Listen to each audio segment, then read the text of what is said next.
this message for you. Striving for perfection, striving for the most healthy life, at all ages, with success, real success. As the fabulous horse riders and the horses do today, fill the World Championships qualifying strides with perfection to make affordable, high quality healthcare and riding accessible for as many as possible. Roy Farm is the proud sponsor of Marathon at World Championships 2022. Roy Farm, 20 days. And this championship is presented by Dressage Farm. And Dressage Farm has these messages for you. The Dressage Foundation is a private foundation. Hello and welcome back for the Grade 2 competition. We will start in just a couple of minutes' time with the first rider down the centre line at 12:15. But here is the start list in the meantime. So first to go will be Celine Gurney from France at 12:15 down the centre line. We also have some super talented riders coming up, and some of the medalists from Tokyo. We have Georgia Wilson, Pepo Puch later in the first half. They're coming in ninth. Beatrice de LaVillette from the USA, also Heidemarie Dresing coming in that first half. Then we have Lee Pearson going in 10th.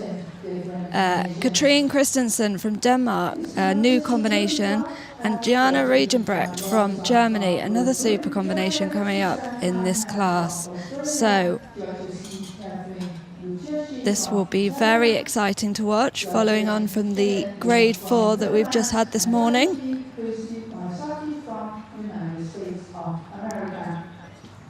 The judges for this class: John Robinson from Britain, Suzanne Cunningham from Australia, Catherine Lejeski from Italy, Jeanette Wolfs from the Netherlands, and Christy Wysocki from the USA.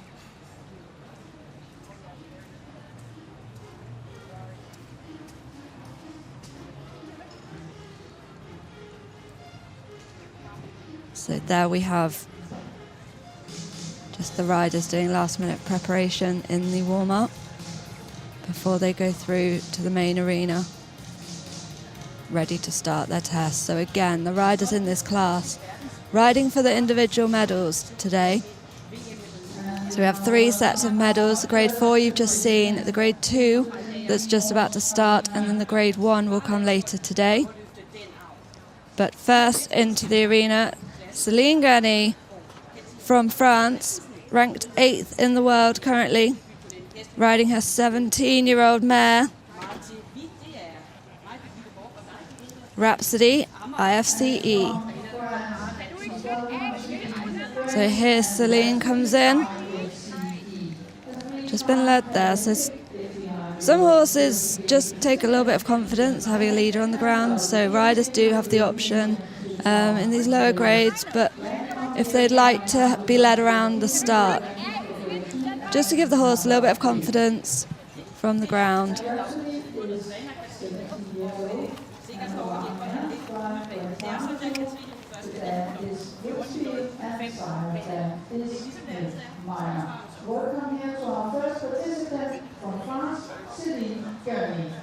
She looks fairly settled though.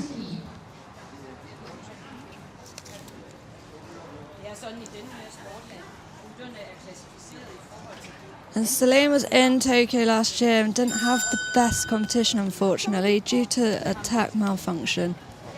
Was eliminated before starting. So she'll be coming here hoping to put in that performance she wanted to last year. So entering the arena. First rider in for Grade 2. And for those that had watched the Grade 4 earlier, you'll notice the arena is now a 20x40. So riders in Grade 1, 2 and 3 ride in a 20x40, and Grades 4 and 5 compete in a 20x60. And these tests are walk and trot only, so no canter.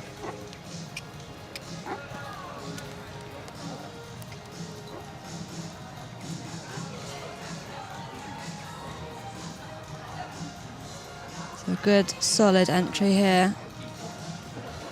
Moving into the trot, that 20-meter circle.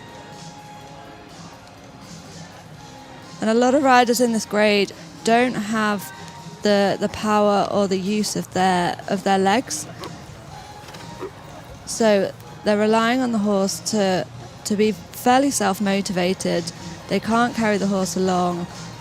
They're using their seat, their weight, sometimes voice aids. So voice aids are allowed in the lower 3 grades. So you may hear some voice aids to communicate what their legs might not be able to. So the good steps in that walk leg yield.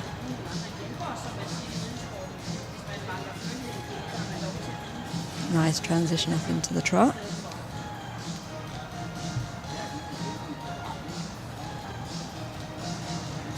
Just a little bit of loss of balance, and again that slight loss of impulsion on the turn that just affected the rhythm.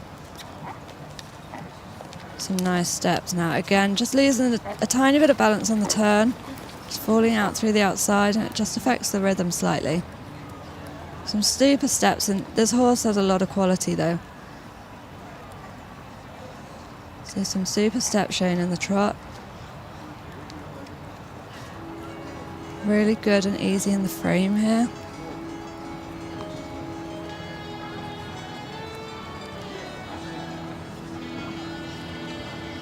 Good, and again, nice transition up. So although the tests are walk and trot, they use a lot of the challenges technically. So with the transitions, the walk leg yield, the change of direction, to really test the horse's balance, obedience. A really nice short diagonal there, showing off the horse's trot. Nice uphill into the halt. So it sounds odd, but the halt is actually ridden in a forward way. The horse should stay in front of your leg into the halt, stay in front of your leg within the halt, but keep the immobility so that when you go to move off, its quarters are underneath it and it can push forwards, and it's not on the forehand. And she did that really well going forwards out of that.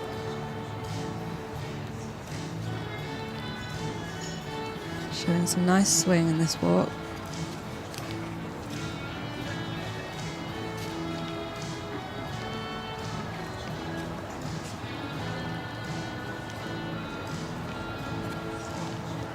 Super trot steps there.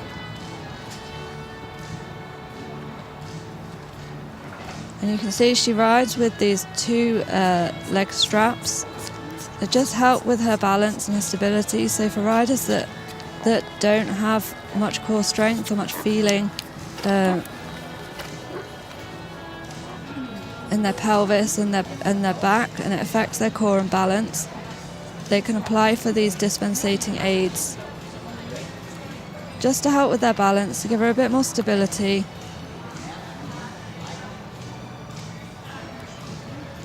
And showing some super stretch there. So what Celine is able to do that other riders in this class might not be able to is to actually drop the rein and allow the horse the space for its head and neck to take the contact forward and down for that stretch, and really open out its frame and its body for that scopier walk.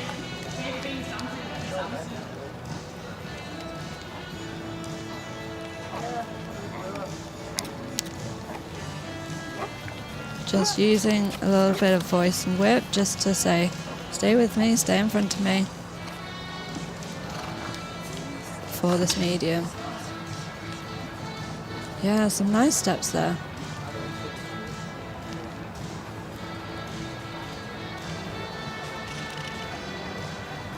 Just lost a little bit of balance going into that walk.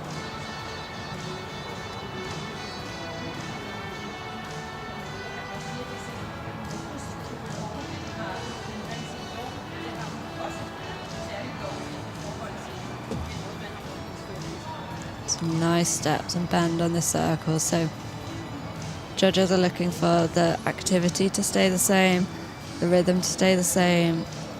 The circle highlights any suppleness issues. You showed that really well. And then back onto the diagonal. Straight down the centre line into that final hole. So she looks very, very happy with that. Super test to start.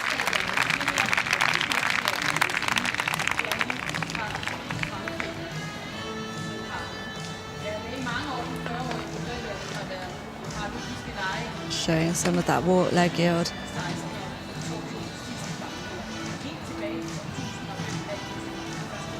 And again, although the movements are different from the grade 4, the judges are still looking for the same quality, the same expression in the paces, the same quality of the work, the same harmony, suppleness. Everything has to be the same. Accuracy. The movements are different, but the expectation from the rider is still there. And when you can pull it all together, that's where the bigger marks come. Super marks. Scores are through. Judge at E, 72.2. Judge at C, 71. Judge at A, 68. Judge at M, 72.2. And judge at B, 70.4. Leaving her with 70.940 and going into first place provisionally. So that's a really solid first score. And a really nice way to come back after last year's disappointment. And next in, we have from America, Beatrice de LaVillette riding the 12-year-old gelding, 6 Cents.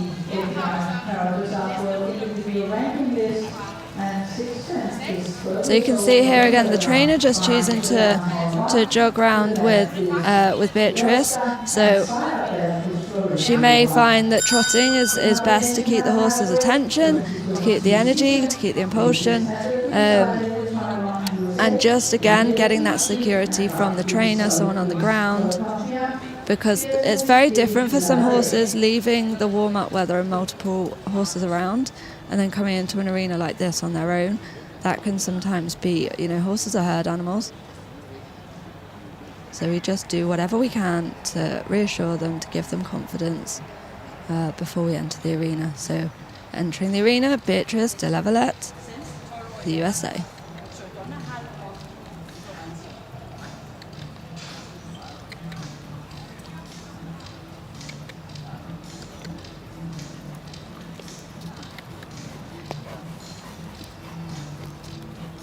And again, Beatrice choosing to ride with the same 2 straps.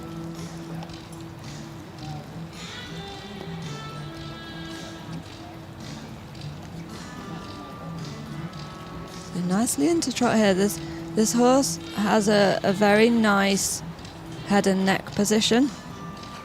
Very open in the frame.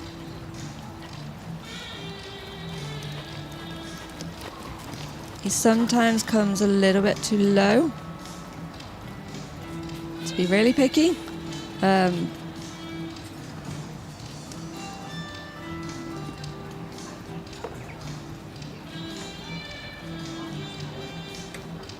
Super there in the leg yard. You can just see her using her weight to position the horse.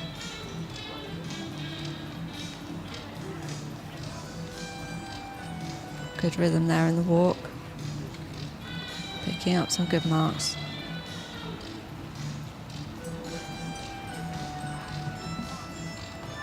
Just have a tiny bit more activity in the trot and a little bit more engagement just to lift that front end up a little bit, but some really nice rhythm here and good bending from side to side on the serpentine.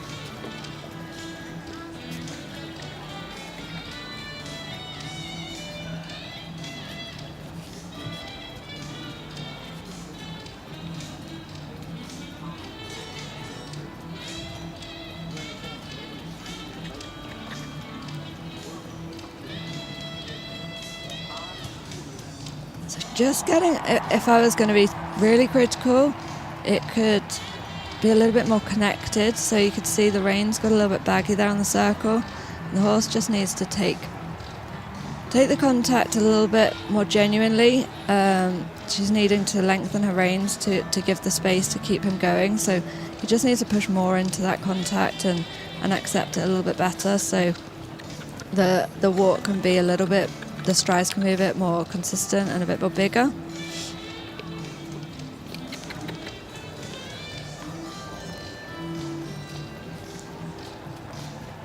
I think that halt may have been a little bit quick. She could have held it a couple more seconds. But again, into this walk leg yield, which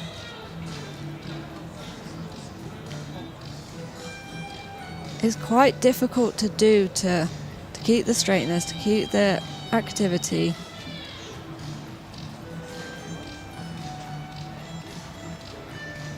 She has done that nicely.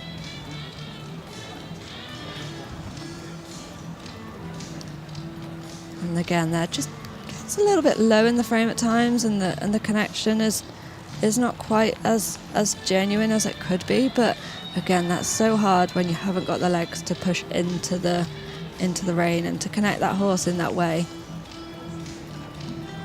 It's just coming back a little bit there. So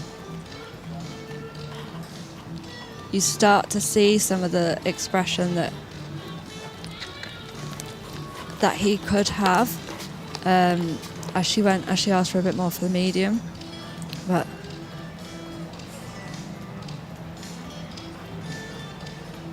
probably didn't get quite as much as she would like. But again, that's such a difficult balance when you have limited use of your leg, or you can't use your leg,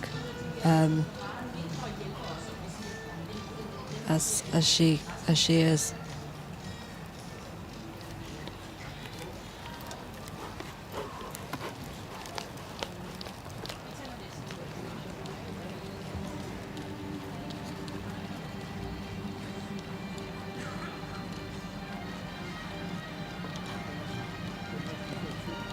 Some nicer steps here.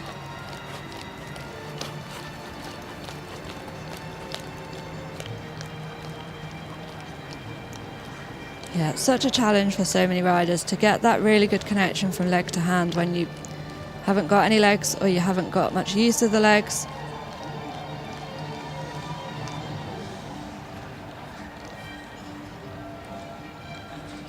He looked a little bit more keen to go forwards in that one. Just looking to show some medium trot strides to get him to open up.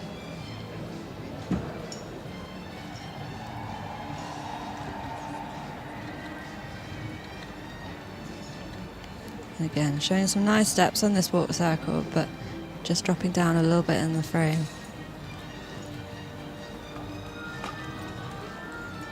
And she rides down the centre line towards that final halt.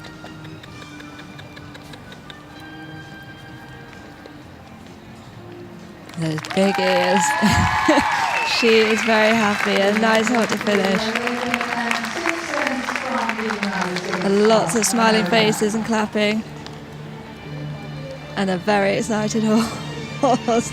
I think he appreciated the applause. Yeah, some super work from Beatrice here. And it's such a lovely horse, and there's such a nice partnership. I still think there's more to come from this pair. She's throwing her hands up. She is very happy. Lots of whooping. And so she should be. Yes. Just watching back this nice leg yield. She rode the leg yield really well, really using her weight to encourage the horse to move underneath her. She can't do it from the leg, so she's using her body weight, sitting in the direction of movement.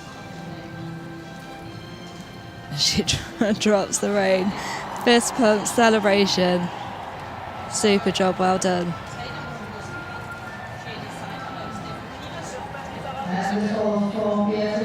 And the scores are just coming through.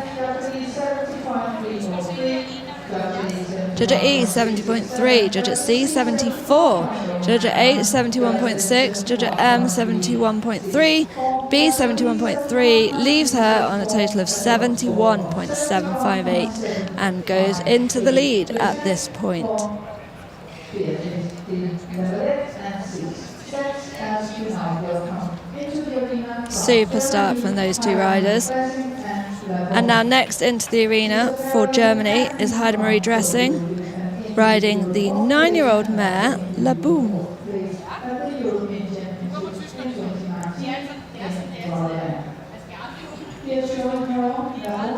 And Heidemarie has had some really good scores this year. So she's had a few 70% individually, all the way up to around 78 in the freestyle.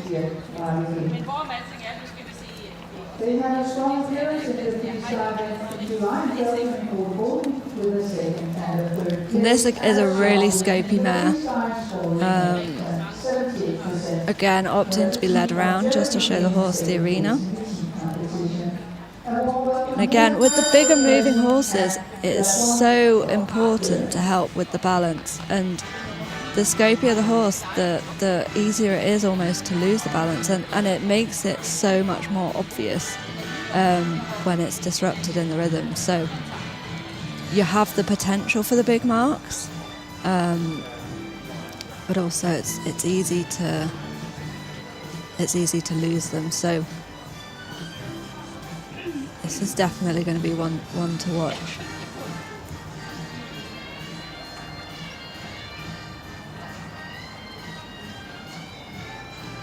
So just coming down the centre line now, going into her first halt. Super square halt from this angle. That's how you start a test at the World Championships.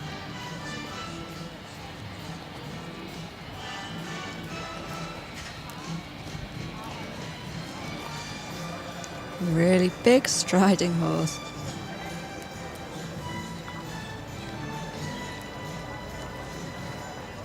And she's been to a couple of championships, so she has seen a bit of an atmosphere.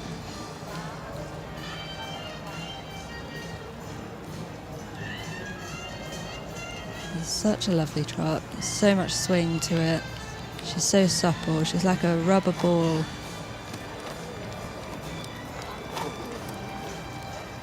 Very nice transition into walk, lovely.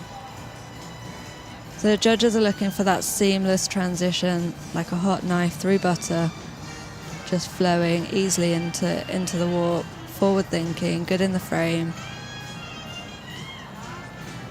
And very nice in the leg guild there. They don't want to see that jerky moment where the rider has to catch the horse by the rein or the horse backs off. It's that flowing movement into the walk, effortless appearance.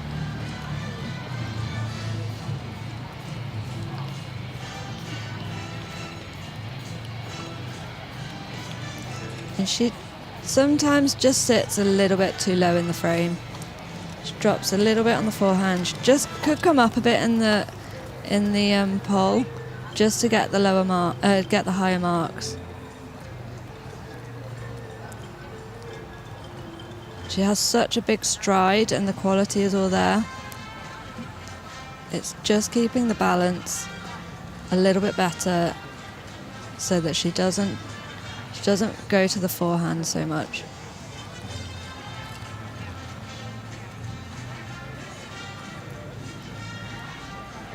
Just see on some of the turns.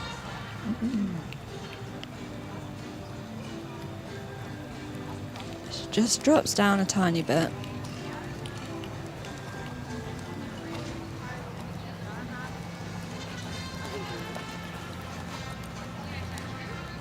Oh, very good halt. Very square.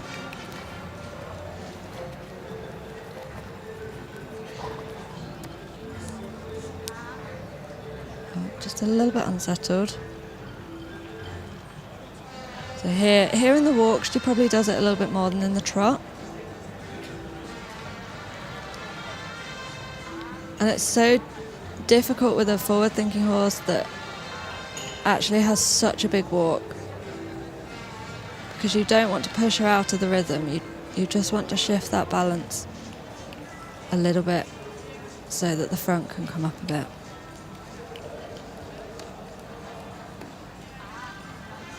So that those 7s go to 8s or 9s.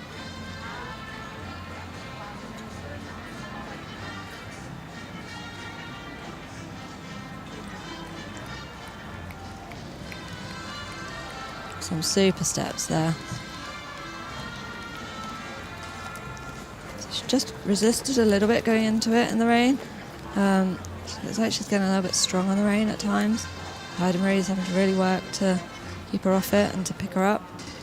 But she just is so scopy in her paces, and she really shows it off in those medium trots.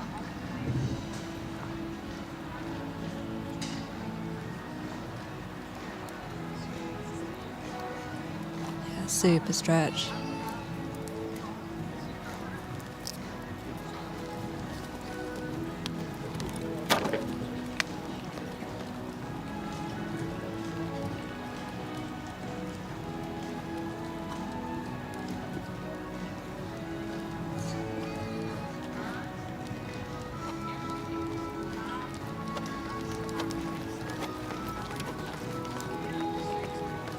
Just at times the trot is so scopy that, again, like I was saying earlier, that if the rhythm you lose the rhythm a little bit, it's so much more obvious than with a horse that isn't so big moving.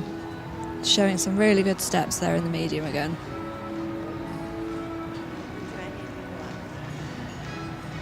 It's just that fine balance of having enough impulsion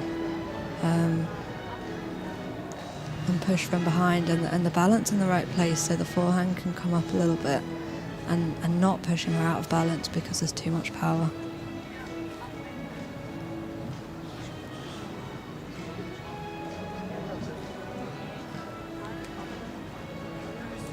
She's almost so supple that sometimes the energy slips out through one of the side doors and you just want to channel it forwards and up. And a good halt to finish. Good immobility, really, really clarified that final halt. She did not look like she was moving a step until her mum asked her to. A really nice test from Heidemarie. Again, another one she's just 9 years old, this horse, and there's so much quality there and so much class that, you know, when you think about the run up to Paris, it's so exciting with what she could do. And from the German team perspective as well, another good score. So all the teams competing here this week will be looking to try and get qualification for Paris Paralympics. So this individual competition will give a little bit of a preview as to the sort of scores we could predict for the teams. And the scores are just coming through here. A judge at E, 69.5, judge at 8, 69.6, judge at C, 72.4, M, 72.2, and B, 70.9, leaving her on 70.970 to go into second place provisionally.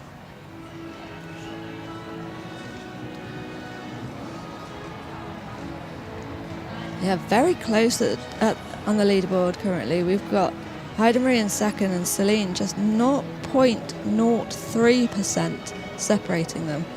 And that's across 5 judges. Every mark can make such a difference between a medal, whatever colour medal that is, and missing out. So here's your top 3 at the moment. So 3 have gone. Beatrice de LaVillette is leading, and Heidemarie, who you've just seen, is in second, with Celine following in bronze for France.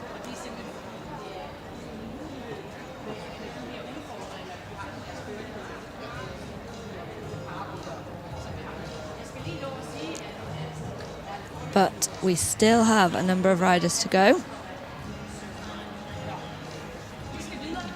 And the next one to ride into the arena will be, for Austria, Michaela Ferringer, riding the 10-year-old gelding, Stockholm.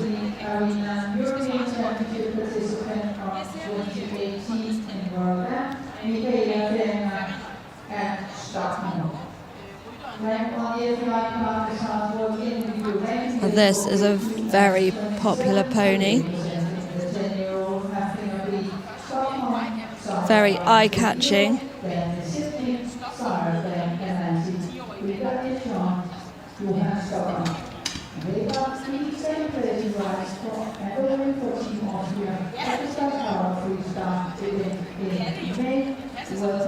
It's like a little girl's dream pony.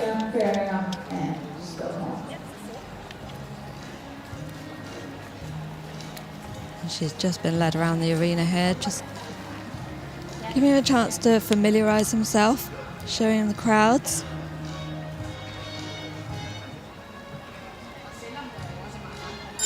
And it's quite a busy atmosphere at the end of the arena because there's a lot of trade stands. So that top corner, there's actually a gap that they can see through, and you can almost see across the shopping village, and a lot of people moving around. It's a busy day at the championships today with all 4 disciplines, so there's a lot of people that are starting to arrive, which is great for the sport. I hope lots of them stop in to watch these competitors go. And entering the arena now, ready for her first halt.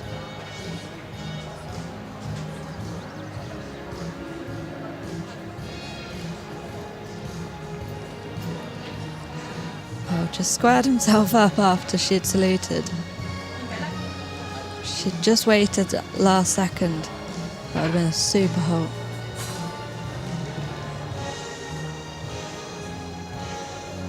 Hopefully the judges will take that one instead.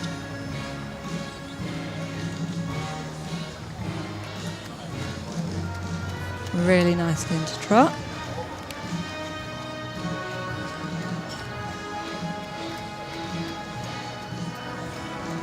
Stays in a really good frame for some of the trot work, and just got a little bit against the hand for that second half. But still super good with the rhythm. Nice bend, changing the rein across that diagonal. Really set up for the new right rein.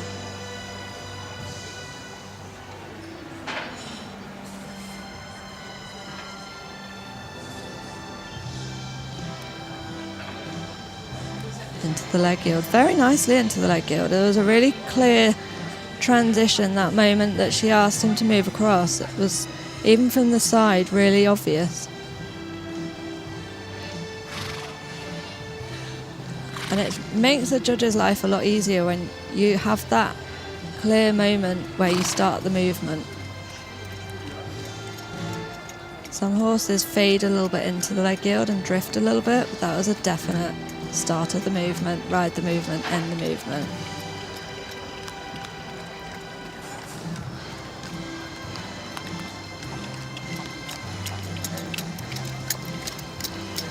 And a nice serpentine there.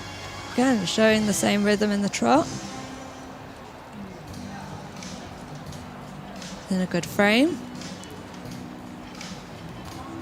Taking that contact forward.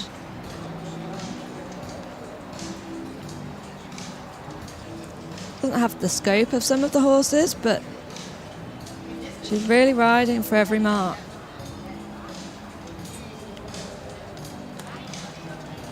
Really clear transitions.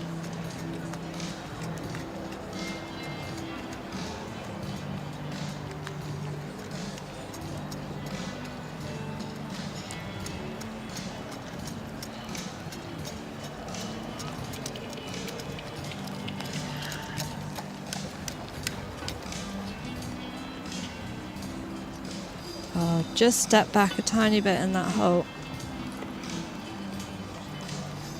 So as I was saying earlier, going into the halt should always be a forward-thinking process. So if you ever correct the horse, it should be forwards. Stepping back shows that they're a little bit on the hand, on the forehand.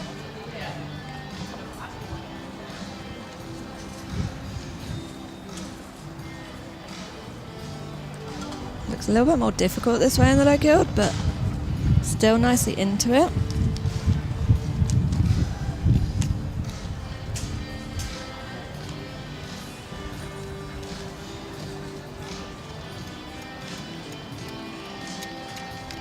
She's doing a really good job with this pony. Really clean test, really riding the movements, thinking about how she uses the arena.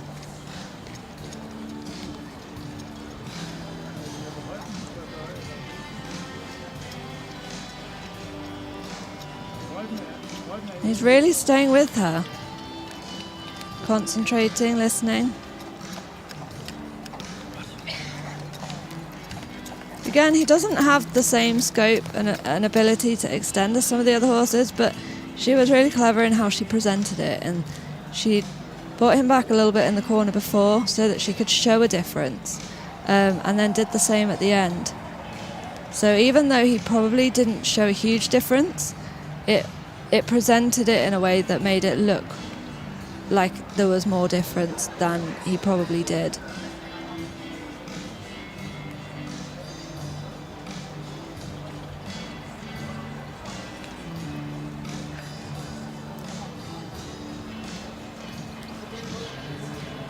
Just a tiny bit of resistance there going into the trot.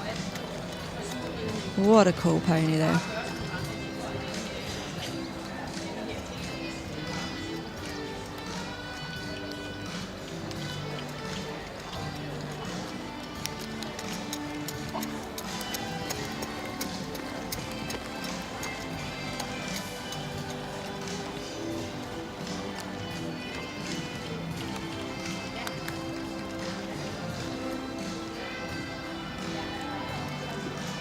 And again, really well ridden there. She asked as much as he had, kept the balance, kept the rhythm. He quickens a little bit, but that's, you know, he doesn't have that same scope that some of the other horses have. So she rode what she had and showed him off to the best of her ability.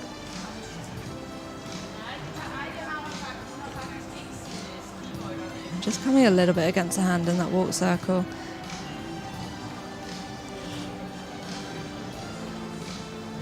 I really like how he takes the contact out. He wants to work into the contact, and sometimes there's a tiny bit against her, but he wants to take that forward and out, and that puts him in a, when he softens and isn't against her and isn't in the self-carriage that he is for a lot of the time, it makes a really nice picture and it shows him off really well. Big smiles. Lots of Austrian flags being waved on this side of the arena. A super job, really super job. Big smiles from her as she's coming out, and a nice sparkly brow band for him to show him off.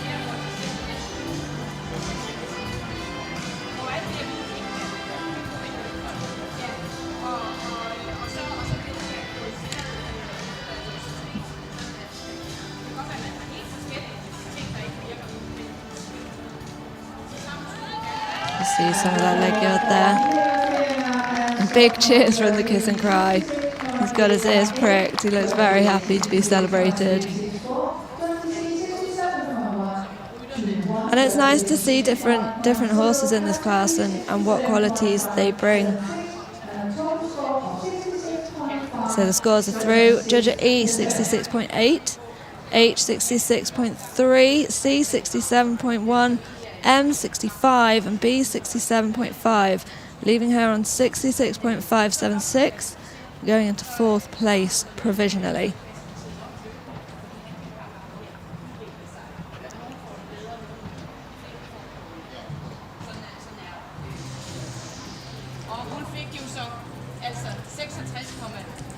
So next into the arena, riding for Great Britain, Georgia Wilson. On the 8-year-old Sakura.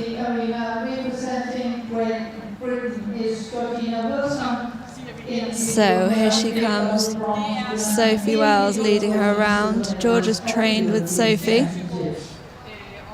So she's out here riding herself and coaching with her dual role like she did back in Tokyo. Georgia was a last-minute call-up for Tokyo after Sophie Christensen was swapped out due to a minor issue with the horse, and Georgia stepped up to make her Paralympic debut, and what a debut she did! Double gold, double bronze. She came back with individual and freestyle.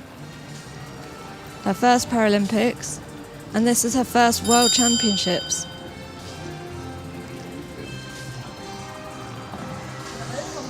And she is such a good competitor, Georgia. She just goes in there, does the job. She's such a cool customer.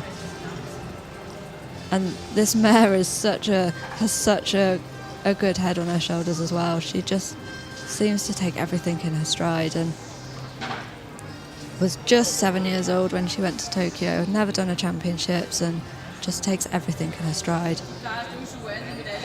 So here she is, Georgia Wilson, riding for Great Britain.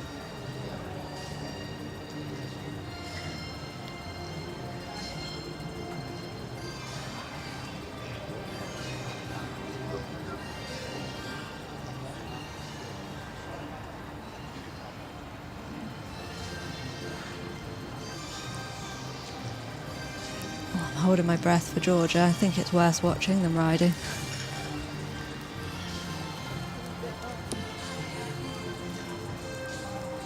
She's got such a clear rhythm, this horse, and she always stays in such a nice frame. Her head and neck stay in such a nice position so consistently, and it really allows Georgia to present her.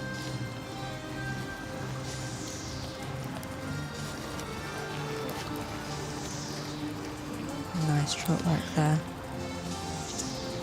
Keeping her in front of her on that turn as she prepares for the walk leg yield.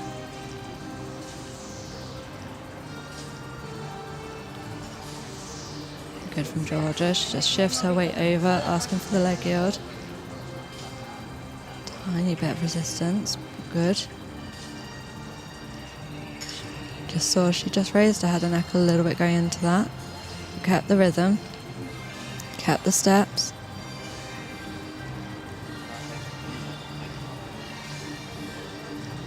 Going into the serpentine, looking for those even changes of bend, keeping that rhythm the same.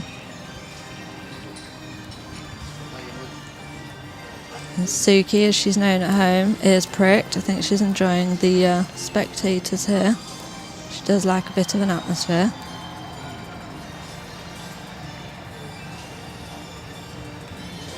Getting a little bit quick in that walk. Georgia there just trying to settle her, giving her a pat.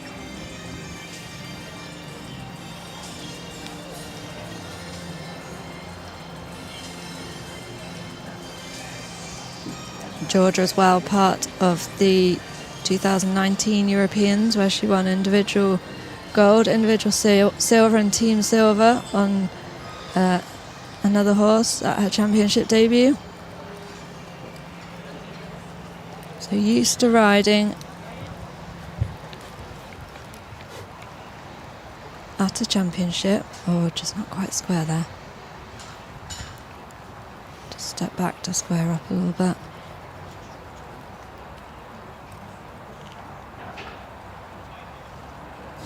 Some really nice walk steps there. And nicely into the leg yield, so better this way. She was just a bit softer, a bit more accepting.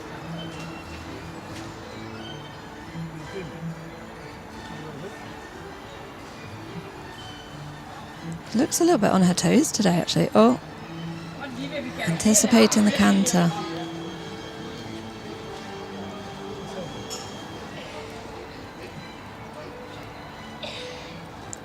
Quickly back into the trot though. Well done, Georgia.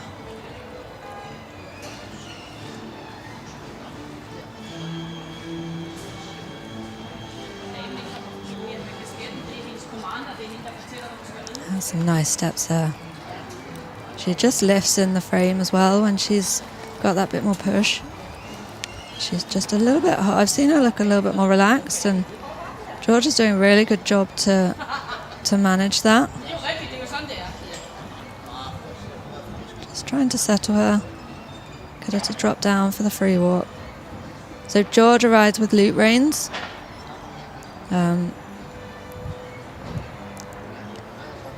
So she has to lean forwards to allow the horse forward for and give her space for the free walk, because trying to get the loops back are a nightmare, especially when you're holding a whip or two whips.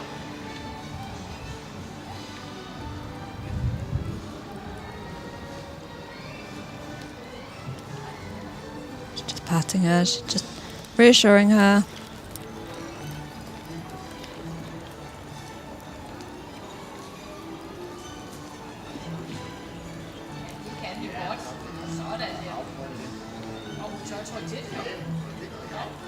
Some really good, showing some really good strides in the medium trot. Just getting a little bit tense, coming back, just losing the balance and rhythm a little bit.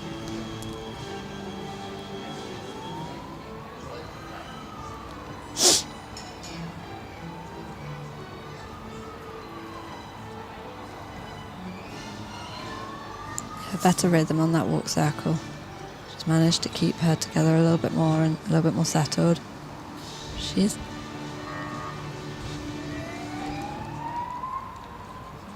definitely got her enthusiasm today.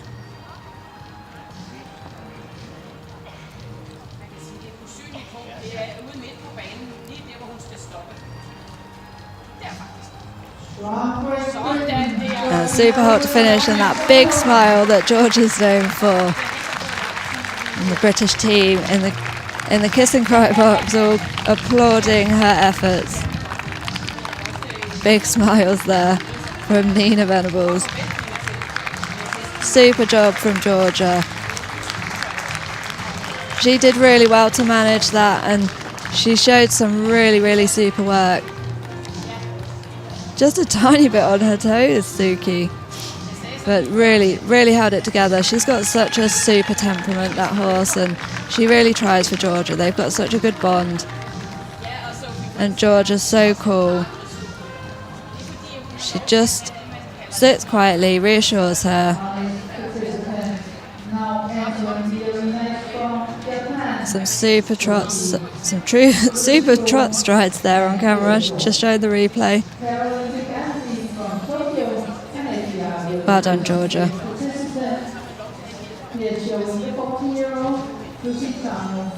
Big smile again. Super job. First World Championships. Big smiles from Georgia Wilson. And the scores are through. Judge at E, 70.7. Judge at H, 67.2. Judge at C, 71.8. M, 71.8. And B, 75.6. Leaving her on 71.455 and going into second place provisionally. So we had some big differences in that judges S, 67 to 75. So that will be quite costly on her average. But next in the arena, we move on to Soshi Yoshigoe from Japan, riding the 14-year-old gelding Duetto.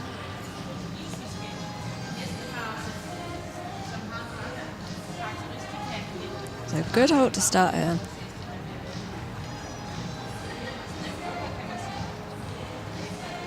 The Japanese made a real effort in the run up to Tokyo and have a really super squad of riders and horses now.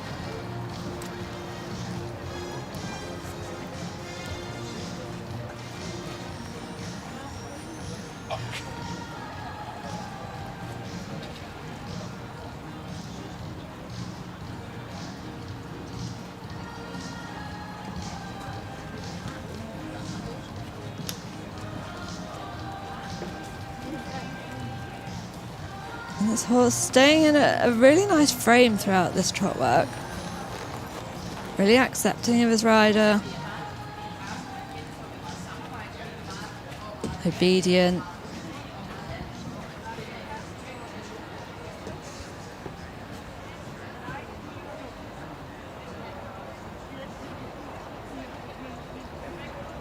Again, really clear as he moves into that leg yield.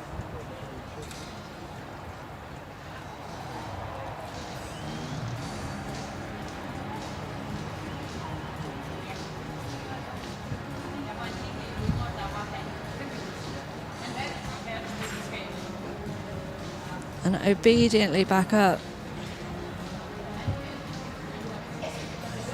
So it hasn't got that big scopy movement that you find from some other breeds, but showing some really nice rhythmic steps.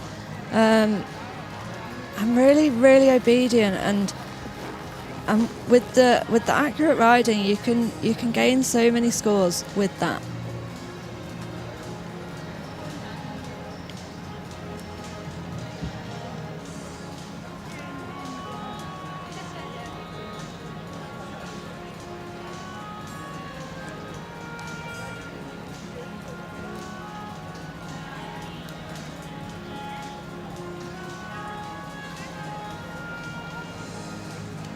Obediently back into trot.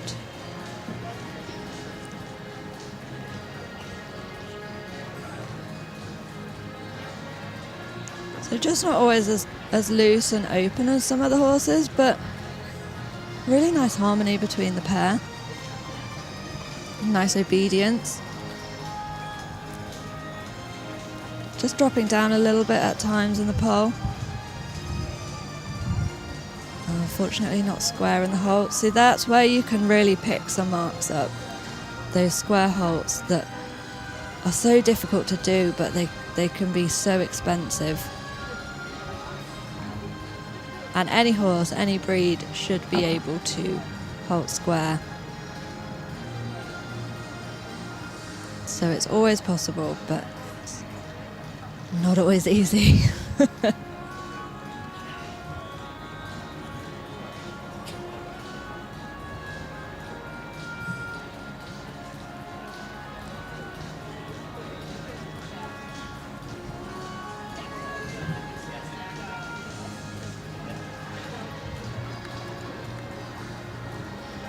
I really like this horse. He's really trying for his rider.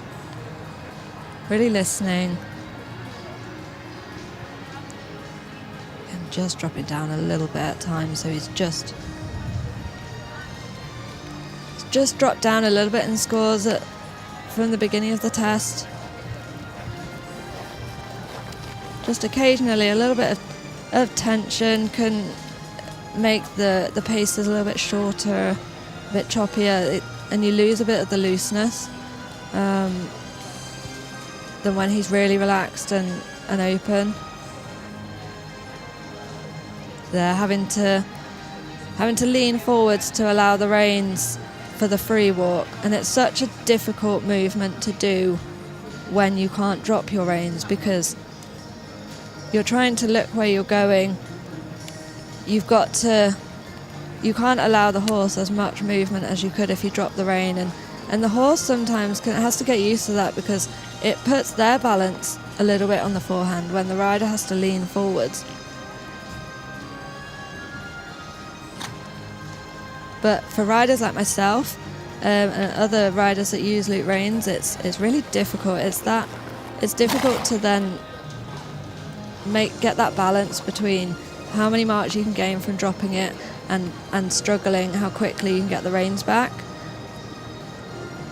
And for others, it's just not possible to drop it again. So it's just getting a little bit on the forehand in the trot. But again, very obedient with all the transitions, all the movements. So saving those marks where he's able to.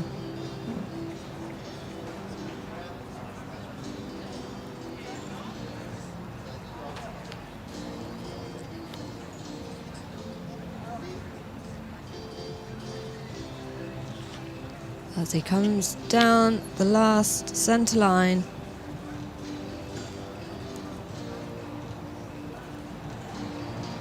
Super straight on that last section. Oh, go on, just move that.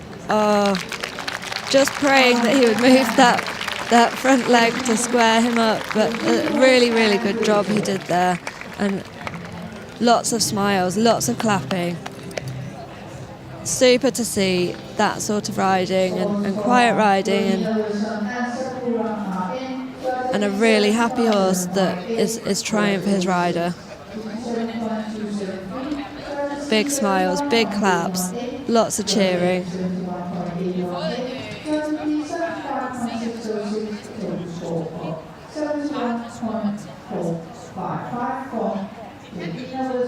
Some good stats in the leg field there.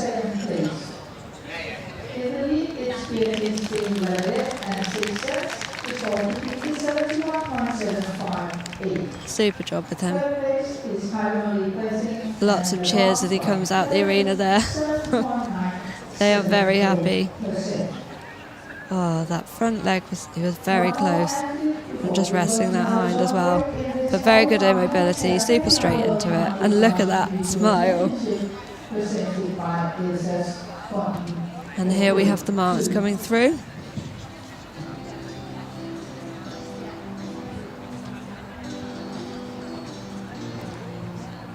slight delay with those marks. Here we go. Judge at E, 64.3. H, 64.5. C, 65.7. M, 62.8. And B, 66.6. Leaving him on 64.849. And going into 6th provisionally.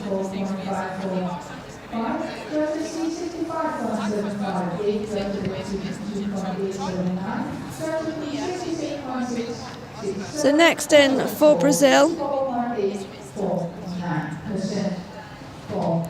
just coming into the arena now.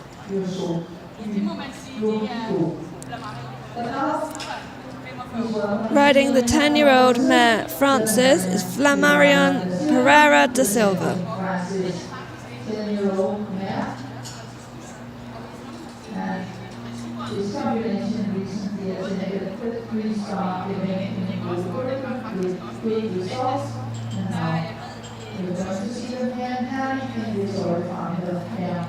So the Brazilian team also on that hunt for the team qualification in Paris later this week.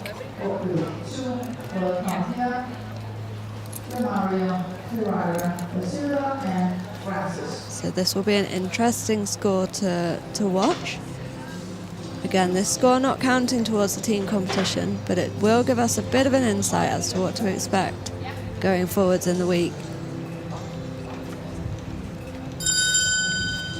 Today, riding for the individual medals. And also looking for qualification for that freestyle class on Sunday.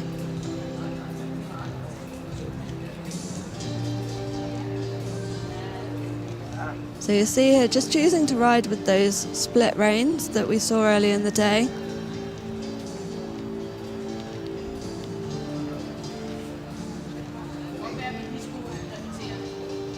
So for those who missed them earlier, for some riders that choose to ride in the double bridle but ride with loop reins or struggle holding two sets of reins, they can ride in a double bridle with these split reins. So they only have one rein to hold, and you can adapt the pressure on the curb, and it means you can continue to ride in a double bridle without having so much to manage. And for those who ride with loops, it makes it easier to hold the reins. Just looking a little bit tense here today. Hoping it'll settle as we go on. There's just a 10-year-old mare. I think she was waiting for that transition.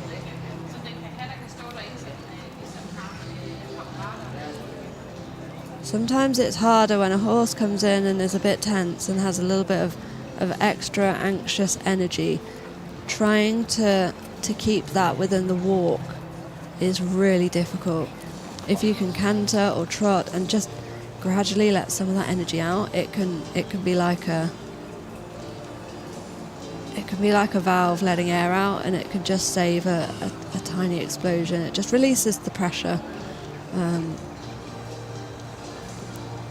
But when you're stuck trying to perform movements in walk, that can be really tricky. So a really good job here just to try and maintain the walk steps. Just unfortunately a little bit tense.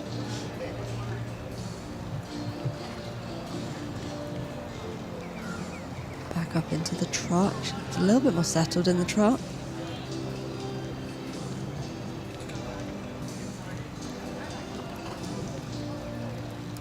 Some really nice steps there.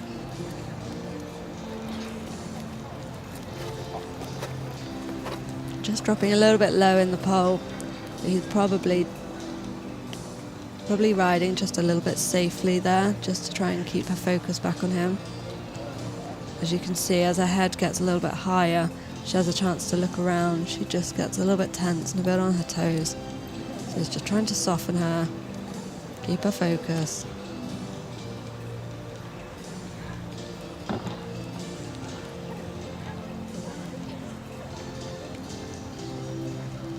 doing a very good job here.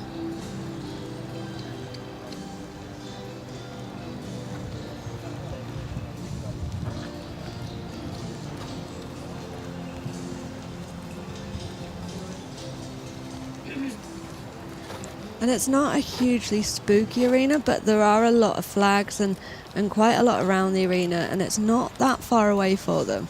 So for those horses that maybe are less experienced or a bit more affected by their environment, there is a lot to look at. Just see, really struggling to get that relaxation. She really wants to trot. And it's so difficult as a rider when you just feel like they want to explode, especially when you're trying to walk.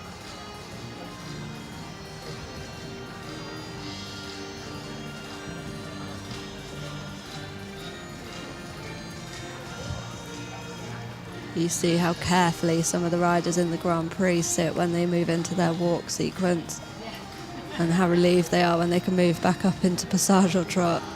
And there's a lot of walk in this test.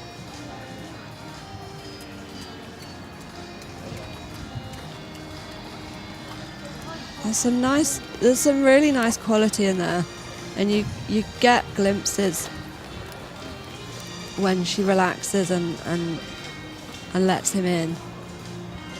It's such a shame that he's not been able to show a lot of that today, because there really is a lot to like when she's settled, but unfortunately that is horses, and there's not a huge amount of opportunities for us to expose them to this sort of environment apart from at a championship, and they only come around once a year, so it's really difficult to get the horses out seeing these things, and for us as riders to know how they're going to respond and how is best to prepare them for it or to deal with it in the moment.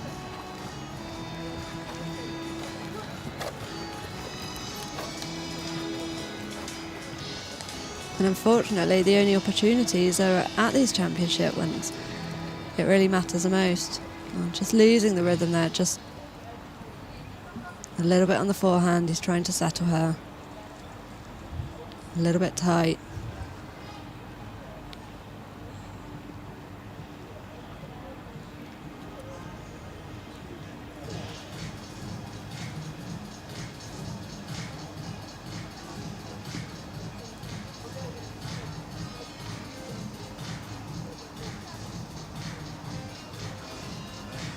There's some really, really scopy paces in there that you get glimpses of.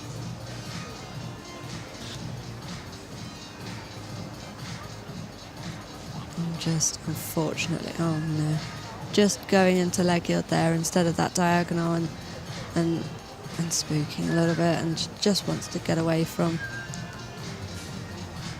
whatever is spooking her. And very, very well managed there. Very, very well managed. He did really well to keep a lid on that. That could have gone towards more of an explosion, and she really tried to hold it together for him, but she just wanted to let that energy out and just didn't have the opportunity to in that test. It's very stop-start. There's a lot of walk, and he's putting his hands in the air. I think he's saying thank you. I think he's saying thank you, or thank you, I managed to hold it together as much as I did. And the trainer's just giving him a pat on the leg to say well done. And just, you can see in some of the highlights here that there's so much potential there, and what's exciting is she's only 10, and the more she sees, hopefully the more she'll settle, and then they'll have the chance to show more of what they're capable of.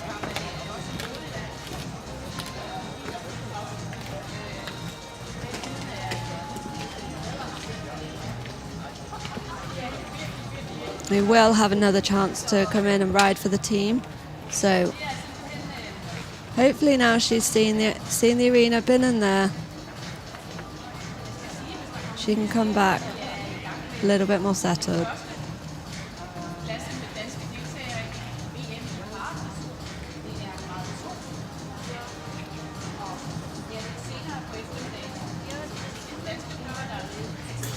So we'll just wait for those scores to come through, and then there will be a short break before the rest of the class.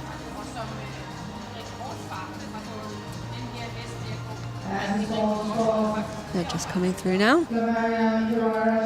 So judge at E 53.6, judge at H 54.3, judge at C 50.9, judge at M 54.6, judge at B 54, and a final total of 53.545, putting him in 7th provisionally at this point in the competition. So such a shame for him. And here are the current standings for the class. Beatrice de LaVillette sitting in gold on 71.7. Georgia Wilson sat in silver on 71.4. And Heidemarie Dresing for Germany on 70.9.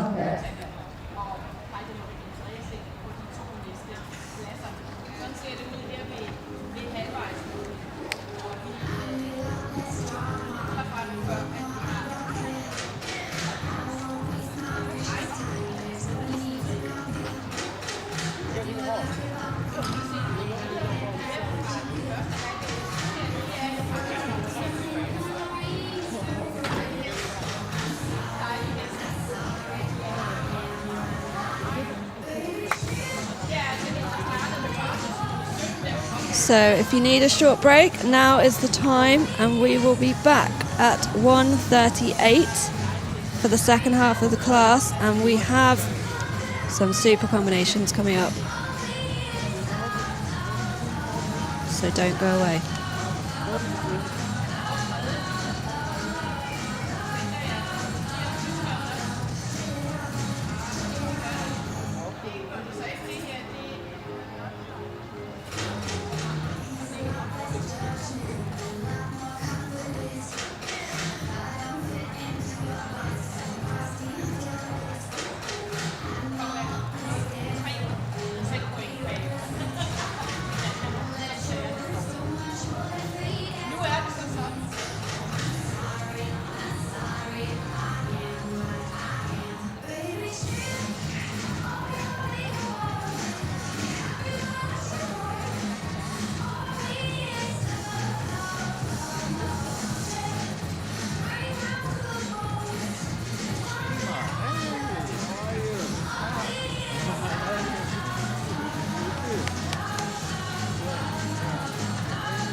with disposal fee 71.758%. In second place, Georgina Wilson and Sakura from Philippines, 71.455. And third place for Germany, Heidemarie Dresing and Gabon with 70.97%.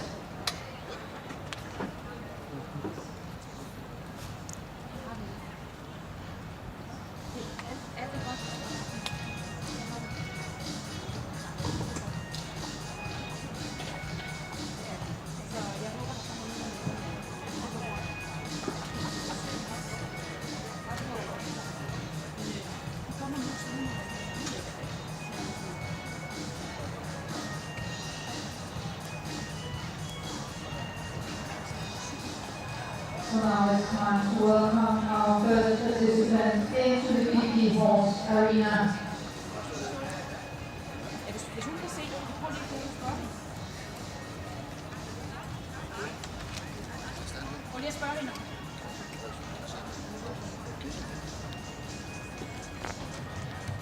And it's from Spain.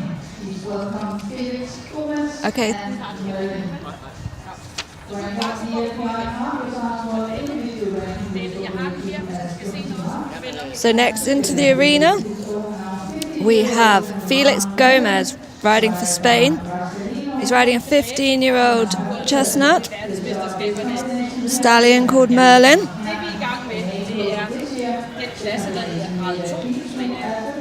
So this is the second half of the Grade 2s. Currently in podium position, we've got Beatrice de LaVillette for the USA in gold, leading the way. And in this group, we have 3 in a row, Pepo, Lee and Katrine, who will all be watching to see if they can challenge that podium.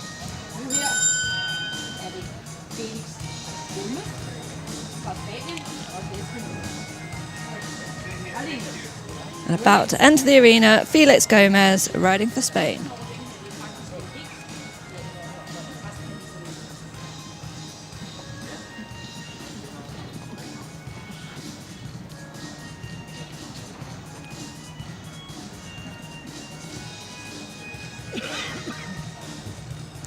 Hi.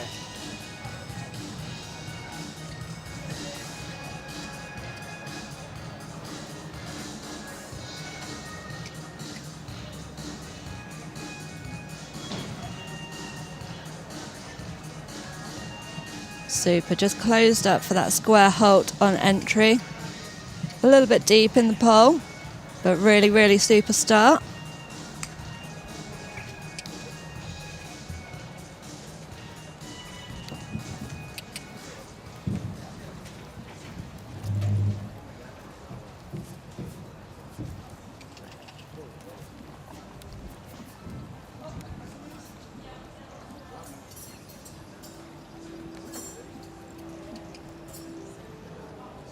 Just moving on to this trot sequence. And another rider choosing to ride with a strap. So some of them are in white, so they're disguised a little bit better against the white breeches, but just to help stabilize the rider when they have a weakness or a challenge with their core. And you can see when he trots, he chooses to lean slightly back just to cope with the motion of the trot movement.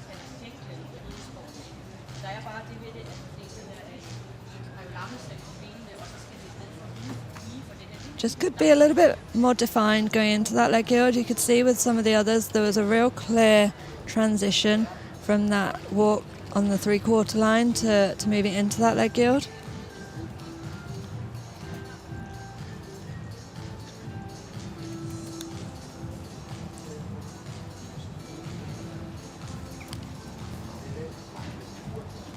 Just show a little bit more suppleness and a bit better bend through the body on the serpentine.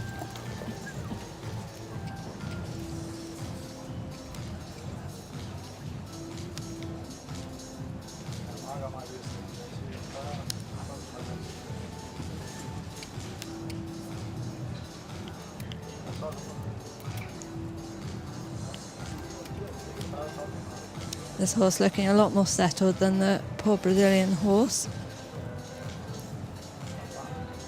Some horses just take to this atmosphere a little bit better, and some have had a bit more exposure, so they're a bit more comfortable with it.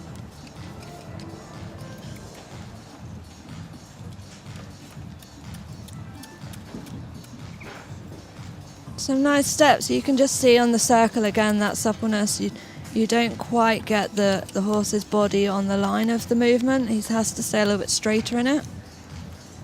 And good behind in that halt. Just needed to square up in front a little bit.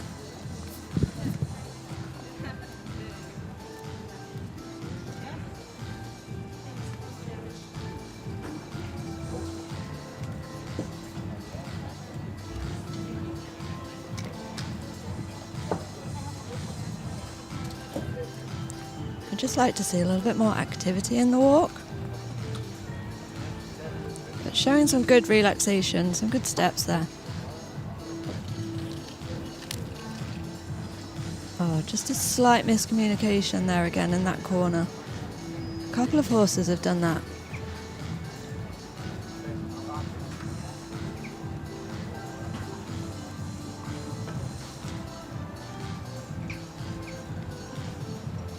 Just anticipating that canter transition in the corner when the horse is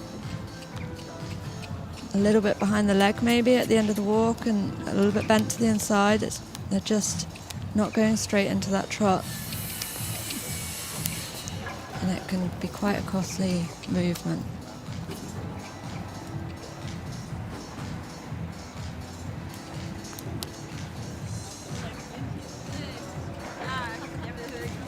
Again, another rider choosing to ride in a double with split reins, but this rider is able to hold a normal rein, but maybe would struggle with coordinating two separate ones. So the split rein just allows the contact you would have in a double bridle.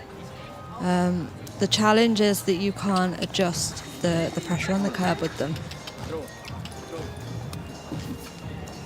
So you can only do that from the ground or when you stop. It's not something you can do throughout the test, which is then an added challenge for the rider.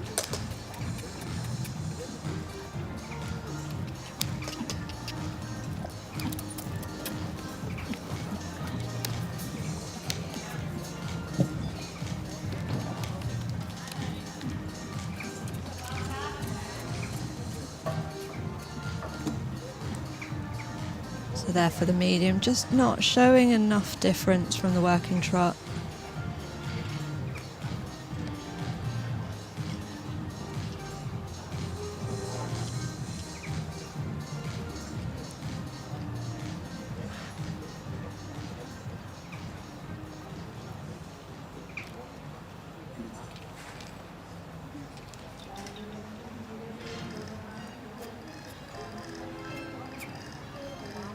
This horse looking super relaxed in the arena after the hot horse, the Brazilian horse we had before the break. This horse looks really at home, really settled, maybe holding himself a little bit, but just very comfortable in the environment. And a good halt to finish.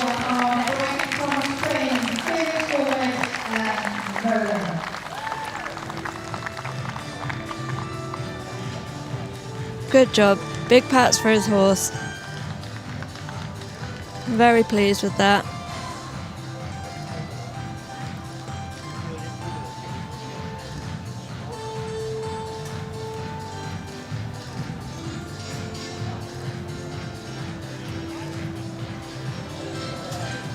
Just seeing there, the quarter's trailing a little bit in the leg yield and not quite having that clear definition going into the movement. Just kind of drifting a little bit to the track, letting the shoulders fall a bit to the track.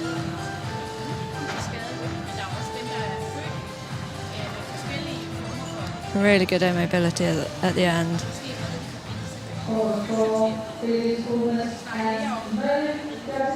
And the scores just coming through for you now.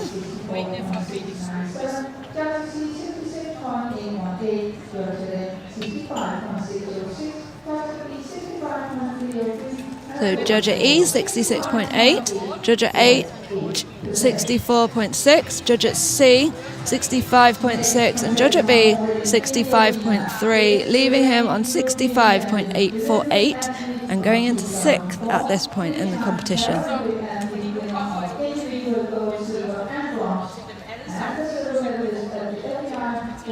And next to go for Austria, Pepo Puch, silver medalist from Tokyo last year, double silver medalist, medals at Europeans, Worlds and Paralympic Games. Pepo will be looking to head to the podium. So currently leading Beatrice de LaVillette on 71.7, Georgia Wilson sitting in silver on 71.4, and Heidemarie Dresing is 70.970. So those are the scores he needs to beat to find his way onto the podium at this point in the competition. And Pepo is a very experienced rider. Super relationship with his horses, a really nice guy, and just an all-round really good horseman. So let's see what he can do today.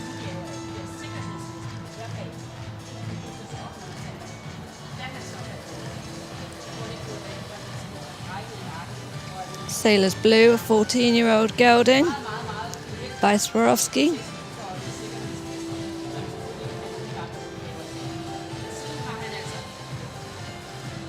And he was saying yesterday it's a real family affair for him. So his family, his mum trains him, his sister grooms for him. It's a real team effort for everyone, but for him it's really special. He always has his family here making this possible.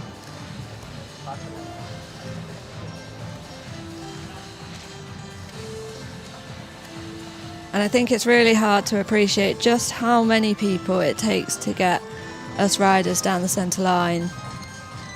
There's only us and our horse in there performing the movements, but there's such a team at home and out here that we just couldn't do it without all of them.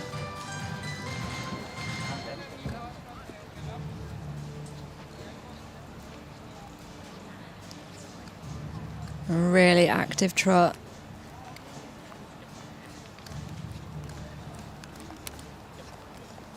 And I think what's really nice when you watch Pepo ride, he has a lot of movement due to his disability, but actually the horses always stay in a really consistent outline and a really consistent contact. And he's very clever about how he uses his weight and his body to communicate with them.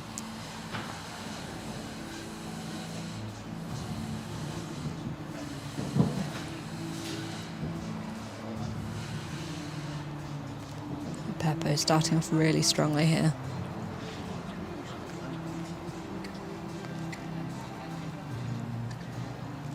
Nice bend to the left there.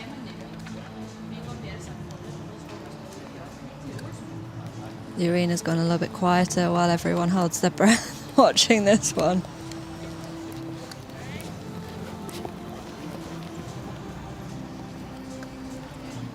I saw him coming into the arena just before, just on foot, just to check his line entering and check the layout, just to familiarise himself so that nothing surprises him when he comes in, just to make sure that he has 100% confidence in what he's doing and where he's going. Really good crisp transitions into and out of trot.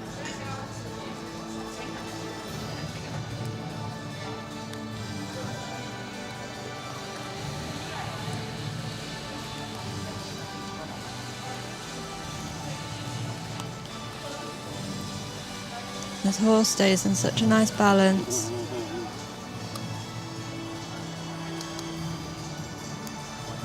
Oh, just corrects that halt. Just taking it, that's where his experience really comes through. He just takes the time to just correct that, to complete that square halt and pull in every mark he can. He's not in a hurry. This is his time in the arena.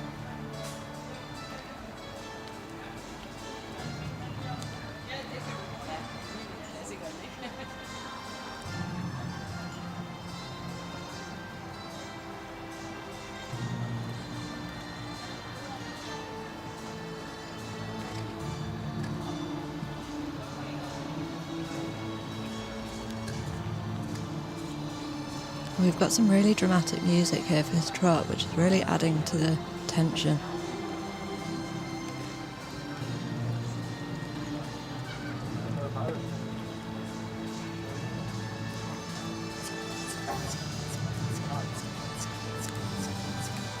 Some nice steps there.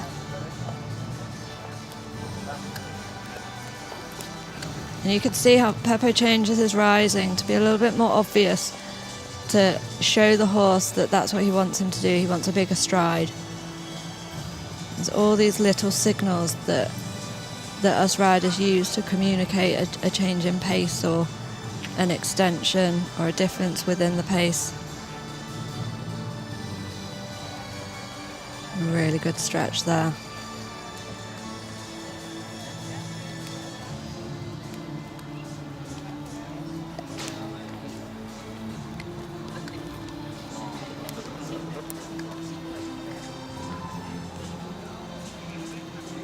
And he just comes a touch high in the neck at times in the walk with him, and just could do with being a tiny bit softer to be really critical and really get those 8s and 9s. But so far, a clean performance from Pepo.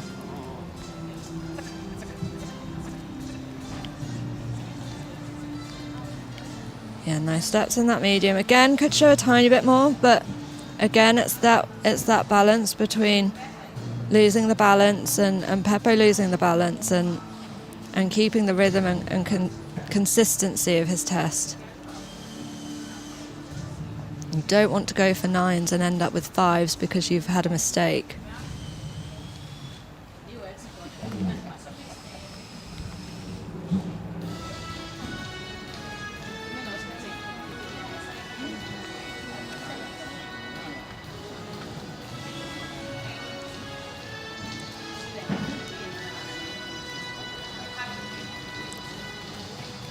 He's just looking across to check. He's halting in the right place and looking for those markers. Yes, super finish, Pepo. And he's happy. He's relieved, but he's happy. And they're happy too. He's still happy. Super, super performance from Pepo. A really clean test there. He really... Oh, the horse just getting a little bit lit up by all the crap, the crowds moving around and the clapping.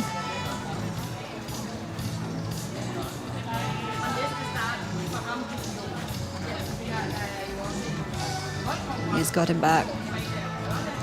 No, a super, super test from Pepo. Really, really claws every mark he can and really goes for the harmony and the partnership with this horse, and he takes risks when he can, and he knows when to play it a little bit safer.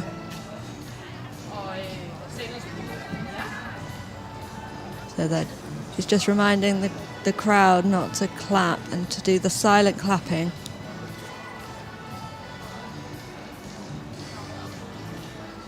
So for some of the grades, some horses that get lit up by the clapping, we've asked the crowds to wave. And this started back in London when we saw some huge crowds that the horses weren't used to, and it just the audience want to show their appreciation in one way, and sometimes they can't help themselves but clap, but some of the horses aren't quite used to that. So waving just shows their appreciation in a slightly calmer way. So the scores for Pepo come through at E77.2, H 75.6, C 75.9, M 76.3 and B 71.5, leaving him on 75.333 and going into gold medal position at this point in the competition. But next in is someone who might be hoping to challenge that. So next in is Lee Pearson, riding for Great Britain. Triple gold medalist from Tokyo. I won't list all of his achievements, just in case he's listening later in, but a multiple multiple medalist. He's been at every championship you can name, Europeans, World and Paralympics, multiple times. Incredibly experienced, riding 11-year-old Breezer. So Lee didn't have the best World Equestrian Games in 2018 on riding a different horse. So he'll be looking to hopefully follow on from his success in Tokyo and fight for that title of world champion. But Pepo has laid down the gauntlet, so let's see what Lee can do.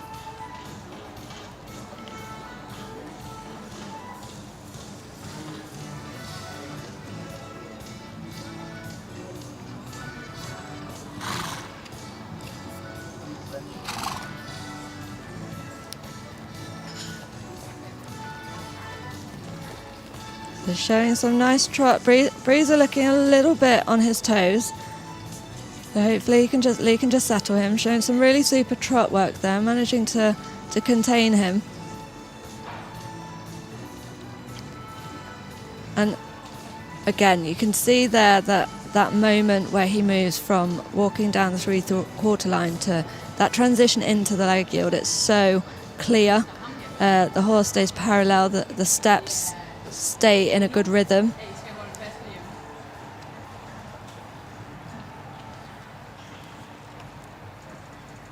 And Lee has such a phenomenal feel, but also such a strong core. And it means he's able to add in that moment of suspension with the horse, and he can manage the power without relying on the reins and creating it from the leg. He really rides with his body.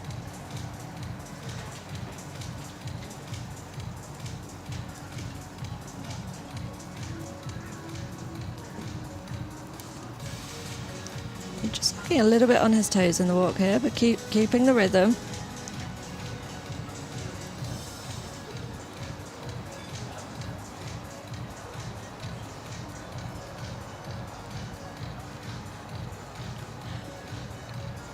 Lee also rides able-bodied and has ridden up to Grand Prix.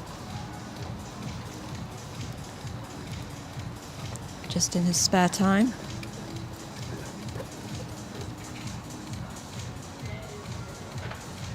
Not quite square behind. Lee being a little bit cautious in that halt, sensing Breezer's a little bit on his toes. And that's where you have to make a call as to whether you can correct them, knowing that it could create another issue, or if you settle for a slightly lower mark and don't unsettle what you've already got.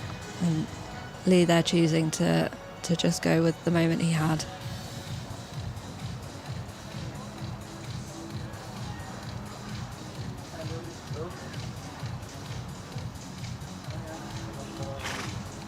Looking a little bit on his toes in these walk sections. I think Lee's quite happy to put him back into trot, where he has a little bit of opportunity to harness the power and adrenaline into something.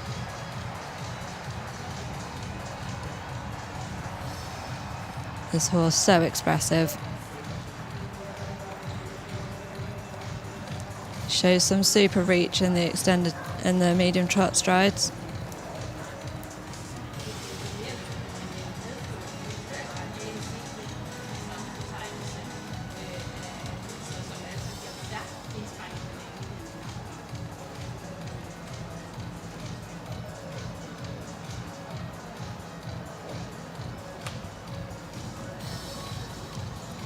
And again, Breezer, just 11 years old. He's quite a sensitive horse, and he did Tokyo, but this is very different. Tokyo was a closed event, so whilst there will have been an atmosphere, he's not so used to crowds and audiences and the busyness from that point of view. So this is a big ask for him.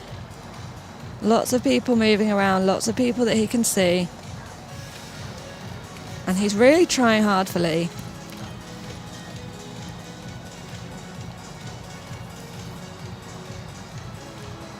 Yes, look at that. Just lost a little bit of balance at the end, but showed some really, really super strides. Went into that really cleanly.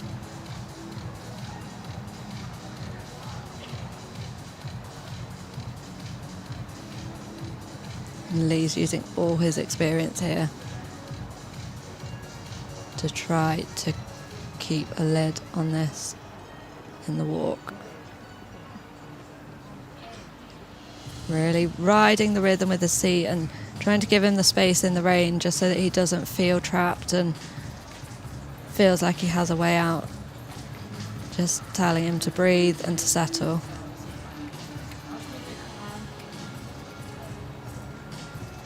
Yeah, very good. Super job, Lee. Very well ridden. Says thank you to the judge.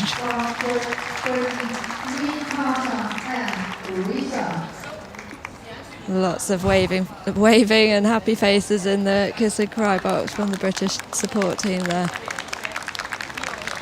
I think Lee will be very relieved to have done such a good job there.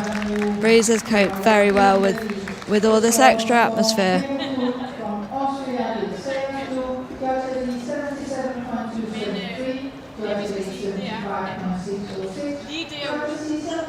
And again, another exciting one for the Europeans next year and for Paris.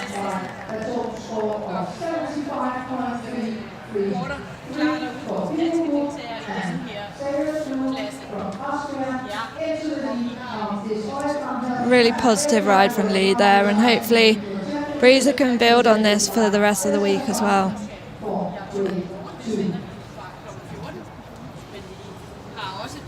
Big pats for Breezer at the end.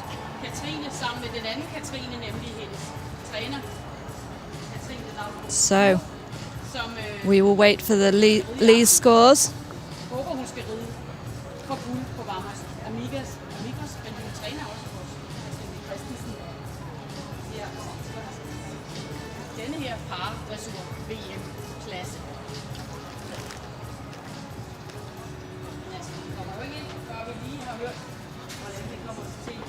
So Pepo Puch sitting on 75.333. That's the target. And the score's just coming through. And they are very close. Judge at E, 75.6. Judge at H, 73.6. Judge at C, 76. Judge at M, 75.4. Judge at B, 74.6. Leaves him on a total of 75.091 and just slotting into second place behind Pepo Puch on 75.333. Very, very close. Unfortunately, that means that Georgia Wilson has now moved down into fourth, and Beatrice de LaVillette still sits on the medal podium, now sitting in bronze. And here's your top 10. Pepo, Lee, Beatrice. So close at the top two. Very, very close. Two superb riders that are battling it out here. And next in the arena, we have another really, really exciting combination. From Denmark, Katrine Christensen riding Gørklingard Quater. A 14-year-old gelding by Blue Horse Don Schufro. Katrine has had a really amazing year so far and has had some really high scores. She was out in Tokyo, but this is her World Championships debut.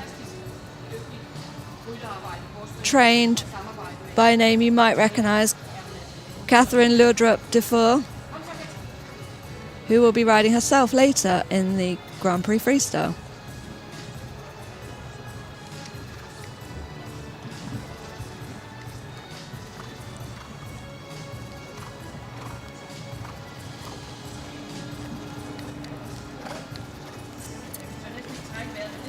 So a very, very exciting partnership to watch. Let's see if she can shake up the podium.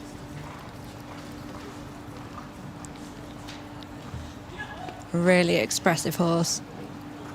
A really lovely horse to watch. Saw this horse out in Kronenberg in June, and really, really a nice partnership. Lovely harmony. A lovely frame, nice uphill. The connection is good. The energy is good. Really nice transition into the walk there.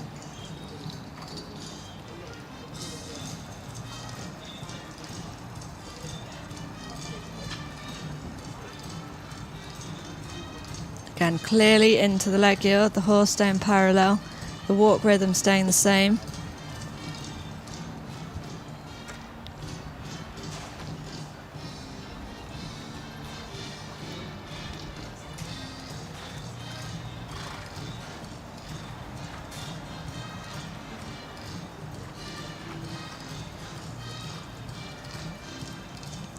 And Katrine just sits so nicely on this horse, and everything just looks so easy. It looks like she's got so much time in the arena. The movements just come to her. She just arrives at the movements. Nothing's hurried. Nothing looks forced, or it looks like there's not much effort with the trot movements. It's just so nice to watch.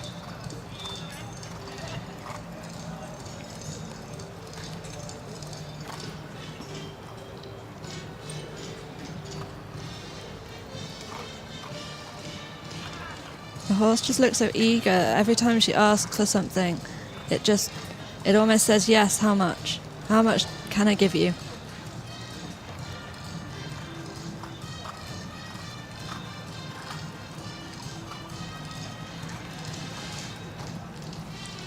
She's so in balance with the horse as a rider.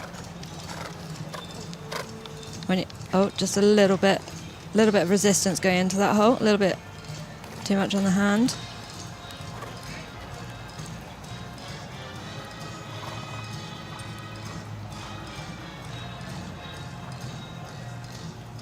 Super clear rhythm in this walk.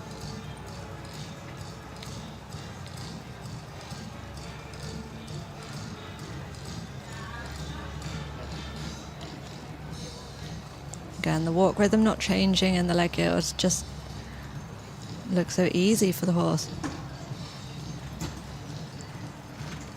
The marks just drop there after the halt marks come through. Again, this trot will pick up some good marks again.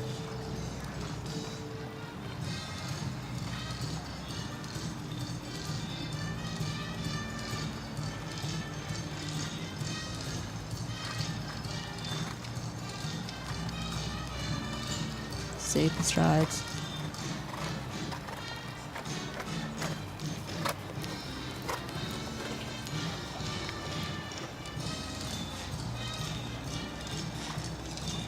Just dropping a little bit, sometimes goes a little bit deep in the walk, but there she's just setting him up for the free walk, just softening him, ready to ask him to stretch forward and down.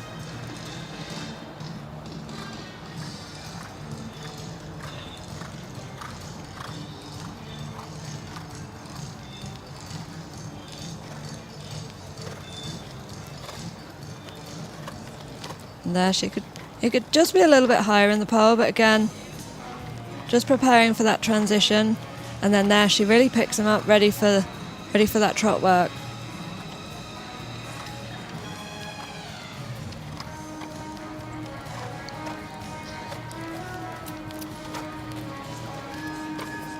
And this trot work, just lovely to watch. Really sets him back, ready for that medium, and then just asks a bit more. Not quite as much as the first one.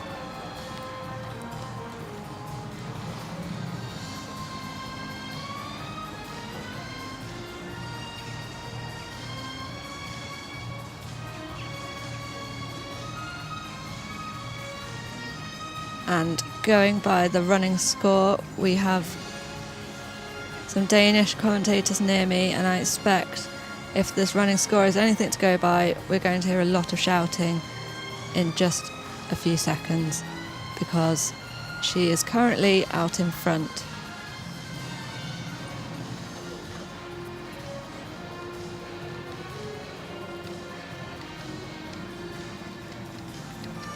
Just a little bit of flies irritating him. Oh, just correct that. Oh, just that, just that last halt. But what a performance. Unbelievable. Such a beautiful test. Such a lovely horse. What a partnership. So lovely to watch. She will be very happy with this. She finished outside the medals last year in Tokyo. And it looks like she is going to be in the mix, at least. Super job, amazing horse. Look at this trot. So easy, so elegant, so much harmony.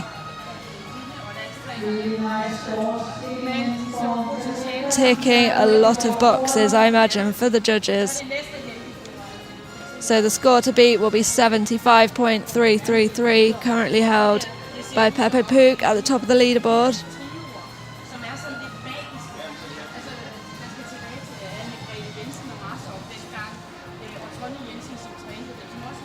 Big smiles, and well deserved. And here they are, just waiting for the scores now.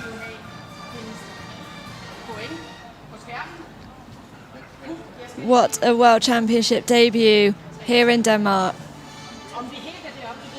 Day one.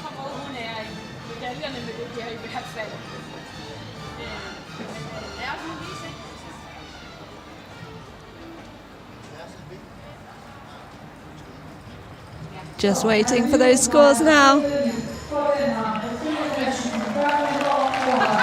And she's done it. She goes into the lead on a score of 75.788.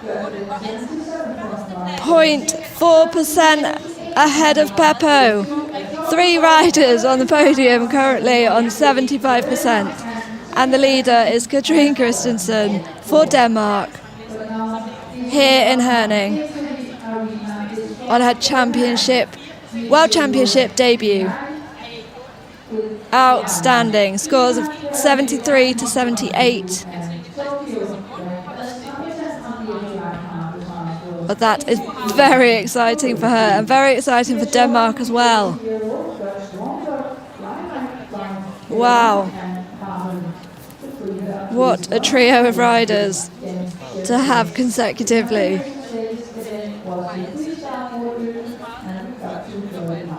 Fantastic.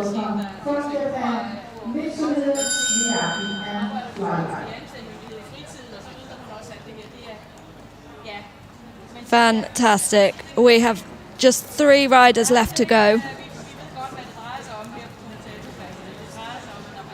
And Katrine sits in pole position at the moment. But next into the arena, riding for Japan, is Mitsuhide Miyagi, riding the 18-year-old gelding Flylight.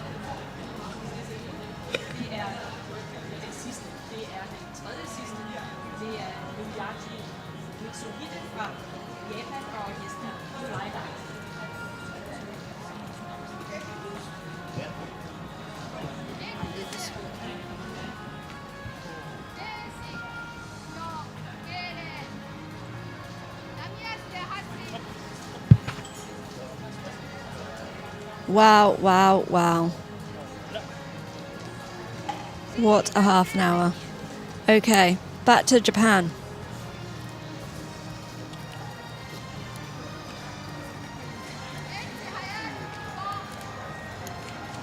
Having to enter the arena after a huge cheer like that, but the horse looks settled, so that's good.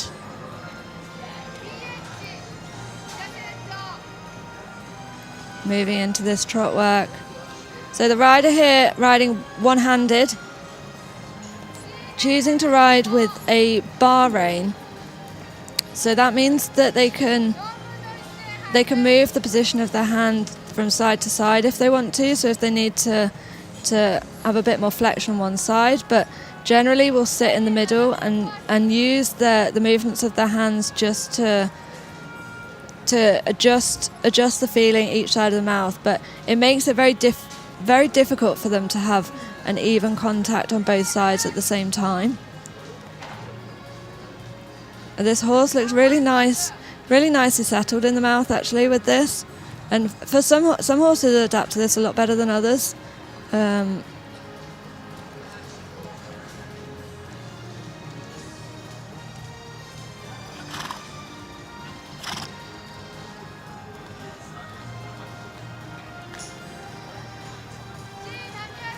You don't see that many people riding with them anymore at the moment, but it's completely related to personal choice, disability, what they prefer.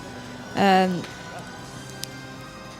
Criddle from Great Britain did a lot.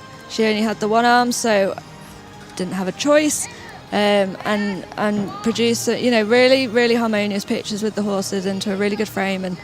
And this is what you're seeing now. It's really nice to see the horse choosing that moment to open his mouth a little bit, but really very steady in the contact.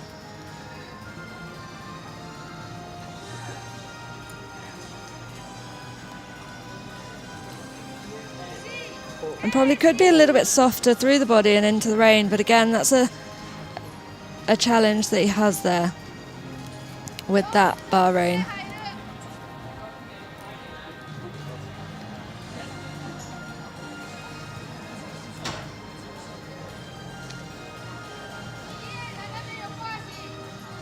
So showing some really good steps in this walk. It's quite a big horse, quite a lot to keep together.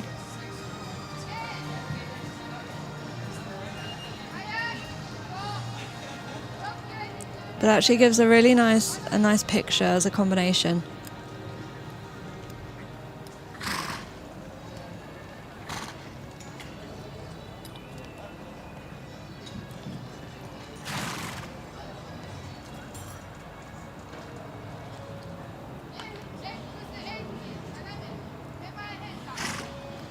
Just coming back a little bit in the corner, you can hear the sneezing, a little bit of tension coming through. But some nice trot strides on that bigger circle before.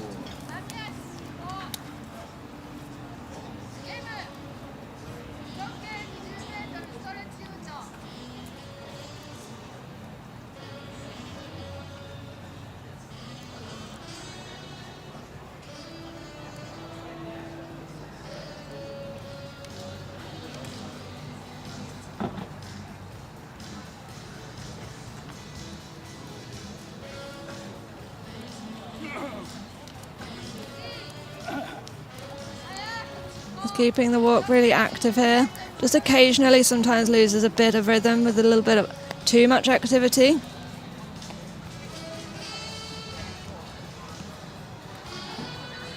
The horse just getting a little bit on the forehand now sometimes.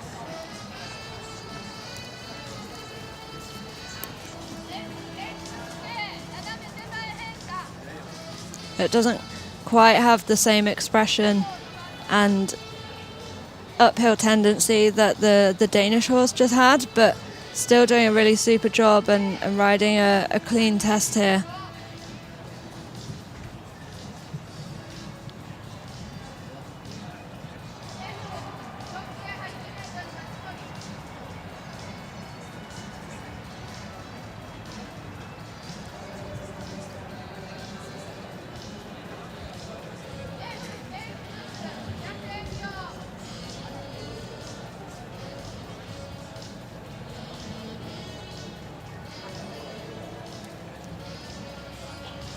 And it's really interesting to watch these differences in the riders and their disabilities and how it actually affects them. When you have riders that have use of their limbs but maybe a slight loss of power, it really helps to keep the horse connected and that contact steady. When you have riders like Beatrice or here, when there's something missing, even though he's choosing to ride one-handed a little bit, or with Beatrice trying to use the leg, it can have a little bit of disconnect at times.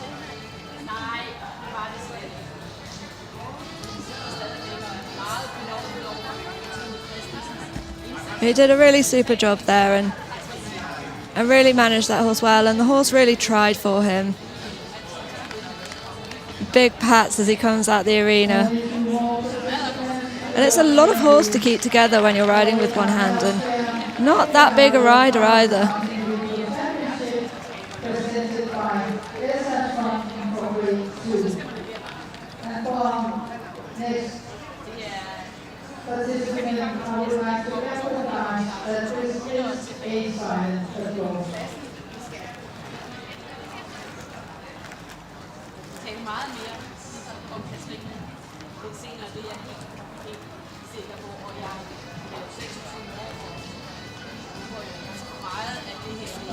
And we should get the scores coming through for you now.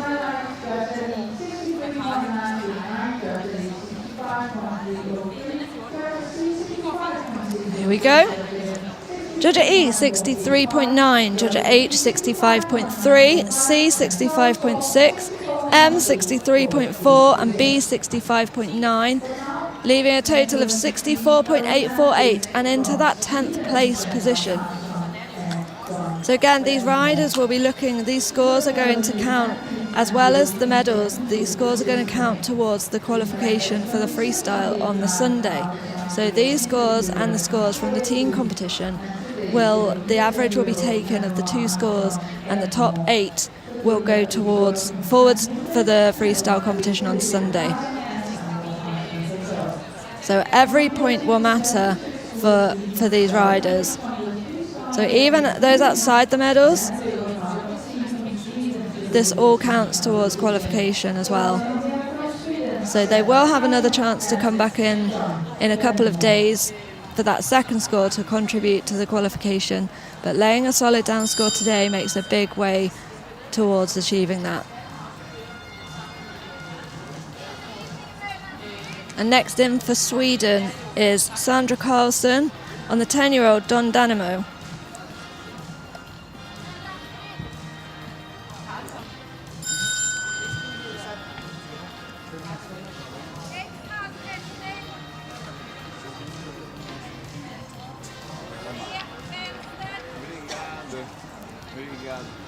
Eu vou por minha bota.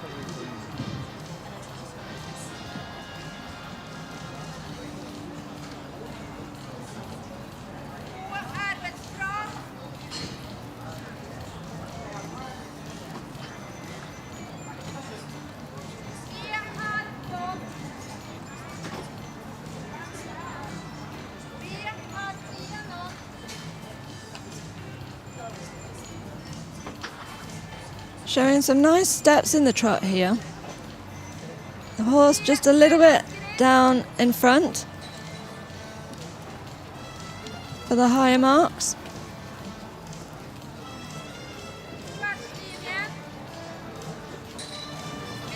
And again there, just needs to keep the pole as the highest point and just shift that balance back towards the hind legs so that expression can come out in the front.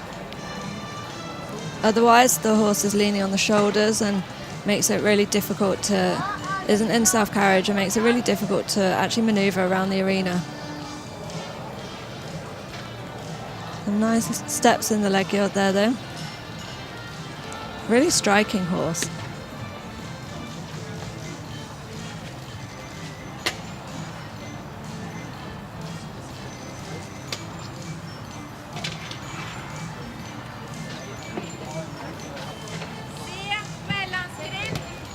And for some riders, when a horse has so much scope and so much lift in its paces, it's really difficult to keep the balance for them. So it's trying to get that balance between having a horse that's impressive enough to get the big marks and has the scope, and actually not asking for so much that it unbalances you as a rider as well. So she's maybe riding just a little bit more cautiously. We don't know what this horse is like in this atmosphere. Sometimes as riders we can't always go for the big marks that we would like to.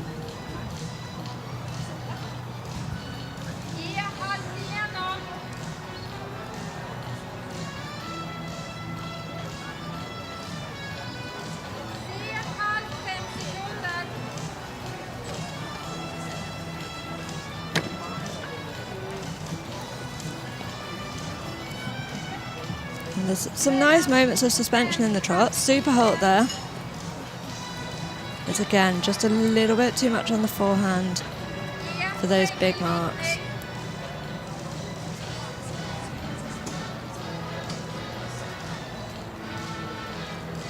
Moving now into the leg yield, so preparing.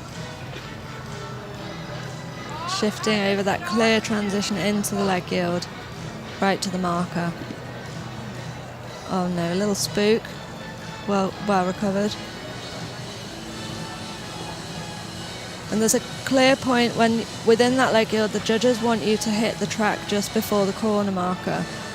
Any sooner and there's too much crossing and the horse falls to the side and falls out through the shoulder, and any less than that and the horse isn't genuinely moving away from the leg.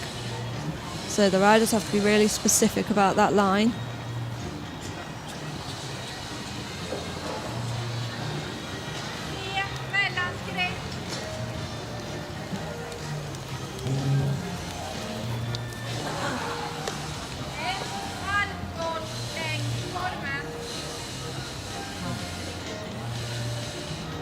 There, the walk, just losing a little bit of rhythm there around the corner.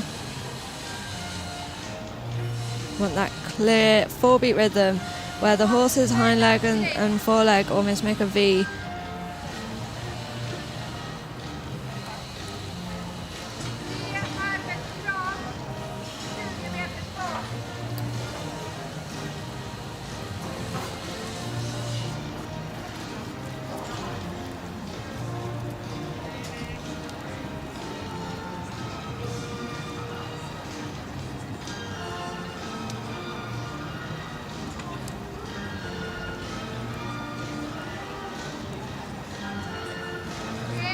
And this horse stays in a really nice rhythm in the trot.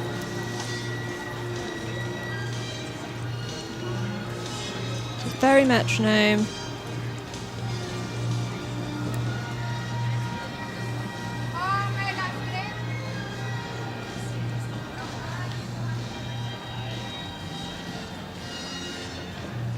Really looks after his rider.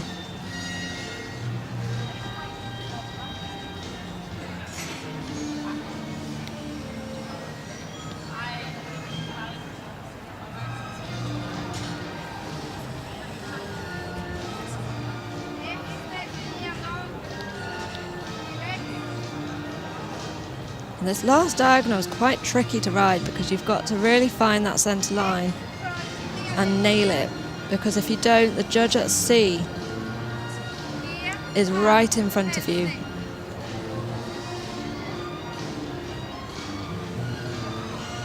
Very straight going down that centre line. Slightly quicker going into the halt, but a really good halt to finish. A super job from Sweden there.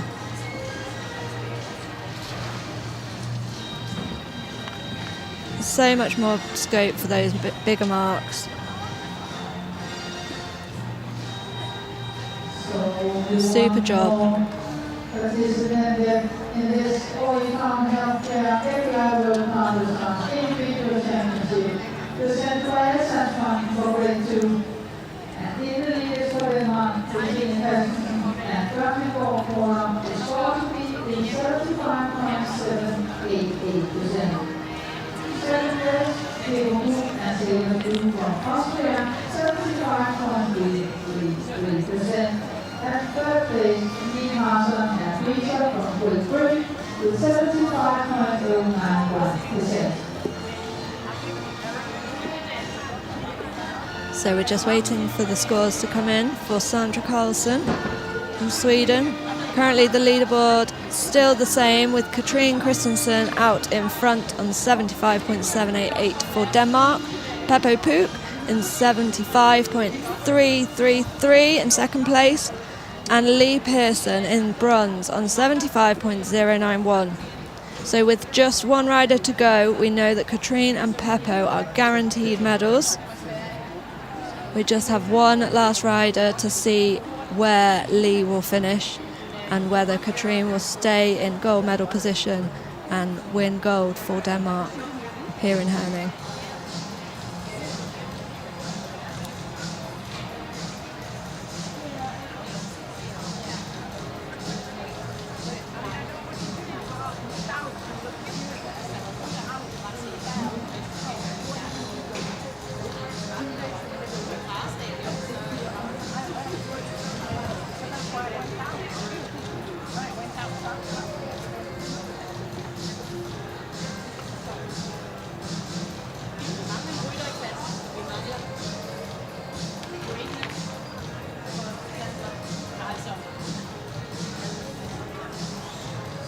welcome to our last participant in this competition.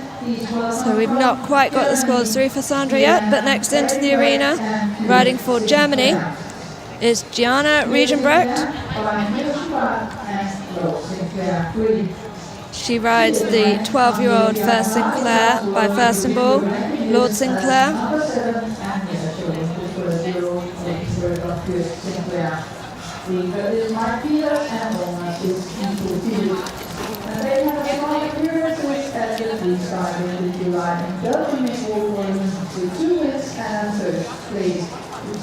And Gianna's had some really good scores this year as well. Currently world ranked in the top 10, number 7. So this will be her championship debut, and she was actually brought in as a reserve. So she will be very excited to be riding here.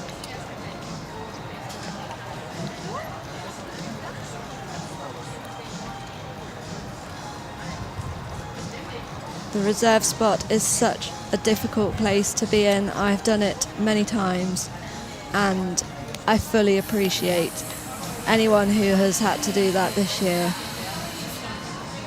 It is so tough to try to be ready just in advance, just in case. And the score through for Sandra, finishing on 64.076 and going into 12th.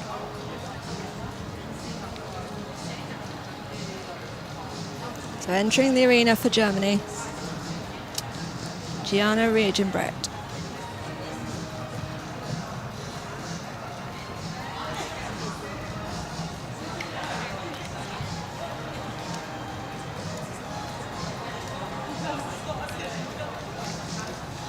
This is when the preparation pays off, when you do get that call and you are needed.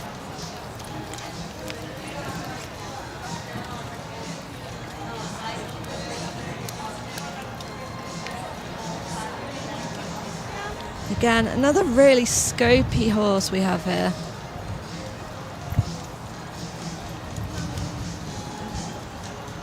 Got some real talent here this week in terms of horsepower and riding. This horse was actually previously competed by Elke Philipp in Grade 1 and was at the last World Equestrian Games.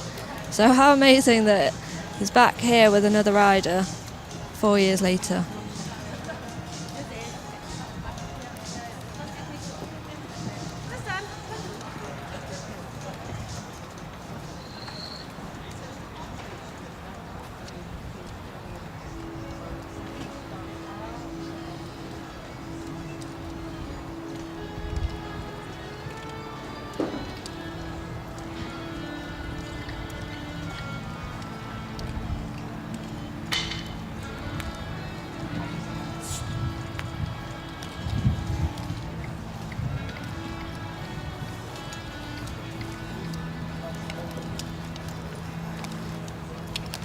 Just at times is a little bit backing off Gianna and not quite pushing forward into the contact, so that creates a little bit of inconsistency. And then here in the walk, just dropping down in the pole and a tiny bit, showing some really good steps here, but just not quite taking her as much as she would probably like on those smaller circles. She's not quite committing, and that's affecting the contact a little bit at times. And again, that's really hard when you haven't got either the use of your leg or much power in the leg to push the horse into that connection.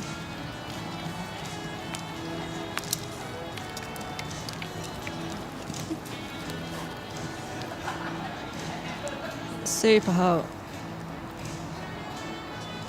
Very good mobility, very good obedience. From the side, it didn't look quite as square as it did from that angle.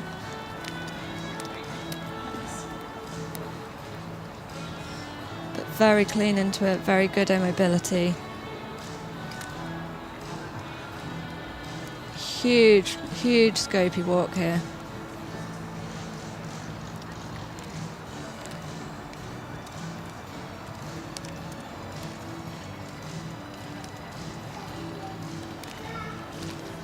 Just a little bit of miscommunication there, just saying, come on, stay in front of me, we need to trot now.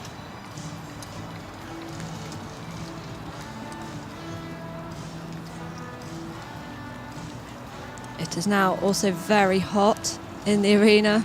The sun is out, so perhaps he's feeling the heat just a little bit. There's such a lot of movement here when he's in front of her and he's going. When he's taking her, there's so much to like. There's so much range.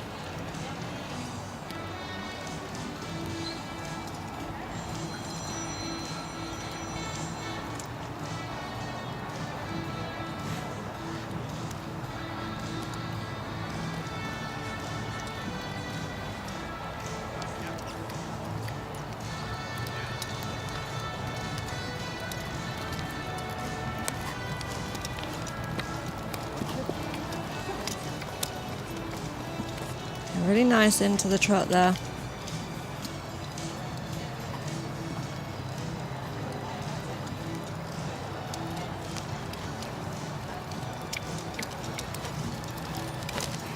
Just want to see her taking her a little bit more, just to make her life a little bit easier, and that will help with the consistency of the contact, with the frame, with the balance.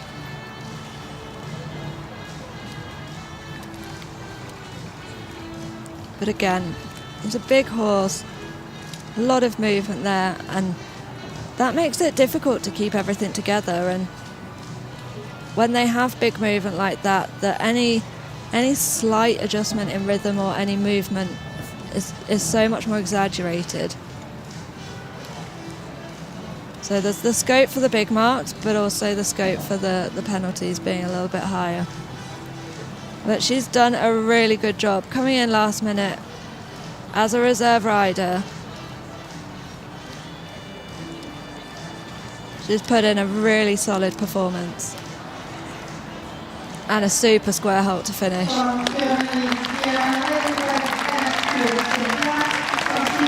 Very, very well deserved round of applause. And again for Germany, another good score when they look towards their team competition and looking at qualification for Paris. And she's posting a good score. We'll wait for the final confirmed score, but going by the running scores, she was sitting around 70%, which is a really solid score to put forwards towards her individual qualification for the freestyle on Sunday.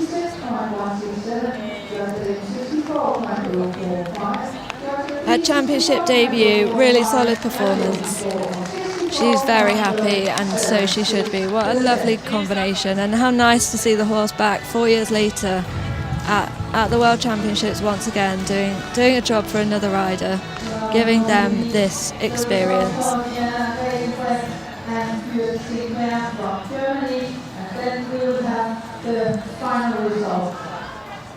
So we'll just wait for her score to come through.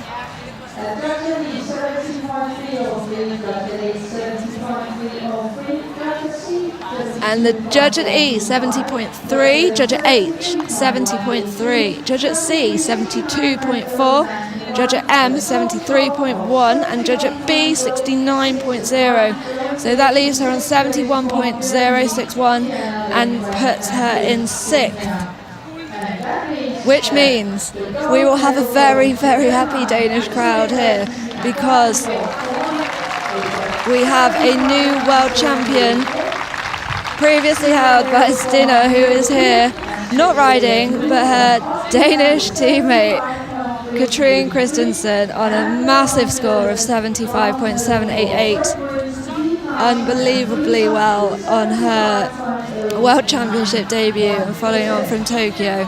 Pepo Puch sits in silver on 75.333, and Great Britain's Lee Pearson takes bronze on 75.091.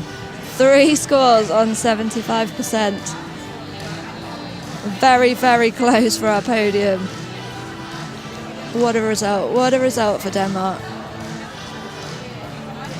I think there'll be some very big celebrations here tonight. And what a super class. There's so much strength and depth. So in fourth, Beatrice de LaVillette from the USA on 71.758. Georgia Wilson in fifth on 71.4. Congratulations. You're my dear friend, and I'm so happy that you get to take this gold home with you. So how does it feel at the moment? Thank you so much, Dina. It's amazing. It's a crazy feeling. It's overwhelming. Yeah. It must be, and to be able to do it here in Denmark, how does that feel? You had your fans here, and yeah, it was amazing seeing all the audience today. And when I rode in Tokyo, there was no audience at all, so it was a very big experience riding in to some audience. That must have been amazing. Yeah. And your horse, how did he do today? Obviously amazing, but how does he feel? Oh, he was feeling so good, so fresh. Okay. And that was very important for me, that he was fresh and calm, but still calm. He's a very fresh and tense horse. Yeah. So, but he was focused in there, and he was doing his very best. You did your very best. Thank you. We're very proud that you're Danish. Congratulations once again. Thank you so much. Thank you.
So we move into the medal presentation for the grade 4 we watched earlier this morning.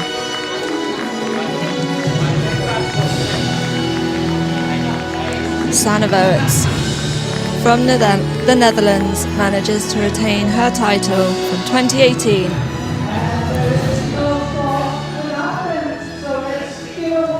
It's a Dutch 1-2.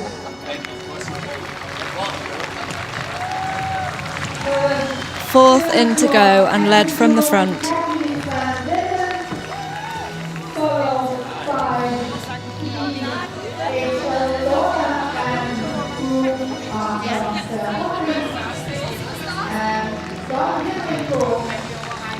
Here they are bringing in the champions themselves.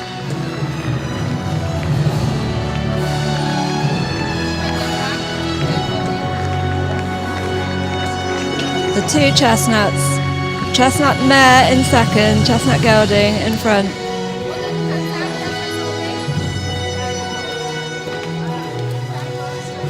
And then the third chestnut, ride of Rodolfo Riscala, Don Henrico in bronze. It really is a golden podium. 3 chestnuts on the podium.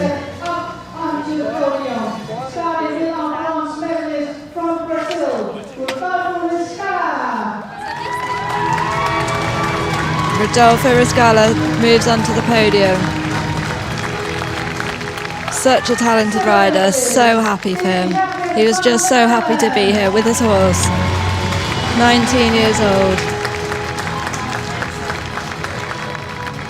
And our new world champion from the Netherlands, Sanne Voets.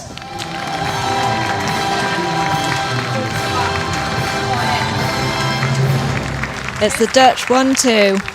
Sanne stands on the top of the podium, Demi in silver. 3 incredible rides. To step forward and present the medals for our 3 medalists, beginning with the bronze medal for Rodolfo Riscala, the world number 3 was from Brazil. Don Henrico, 19 years old. This is his last competition before Rodolfo retires him, and he starts the week with a bronze medal.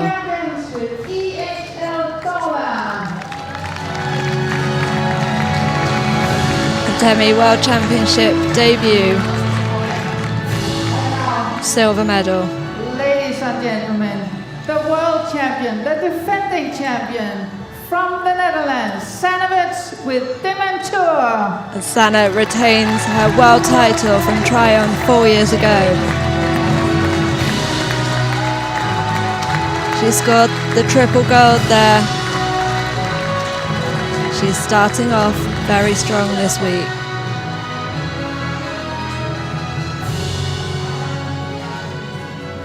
So happy for her. I know how much this means to all of them. For the national anthem of the Netherlands.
And our presenting sponsor is from the chairman of the board, Nick Elsons, to present flowers for our 3 medalists, and congratulations. And the sponsors there just presenting them with some flowers.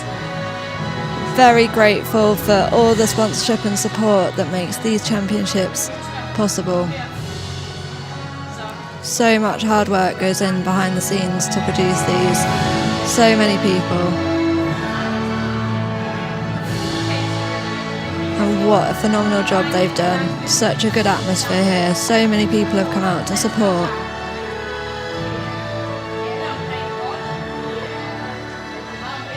Really lovely venue, and it's just the start of the week.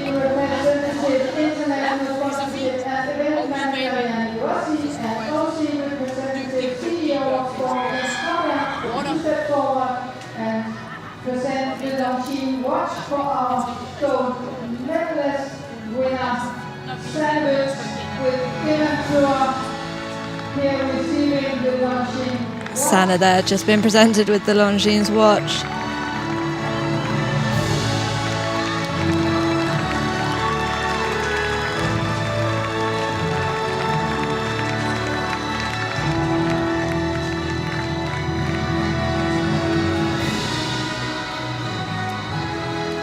And for her, this moment alone is what really matters. All those hours of training, the early morning, the late nights.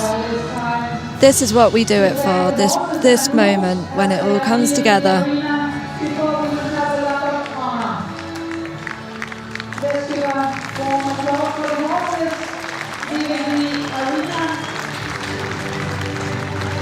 The horses getting a round of applause before they're led out.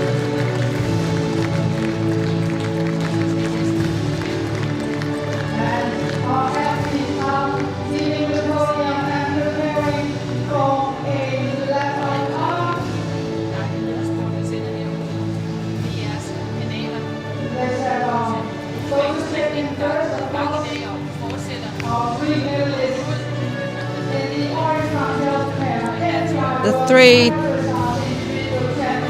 World Championship medalists. It's a Dutch 1-2 and Rodolfo Riscala once again on the podium, riding for Brazil.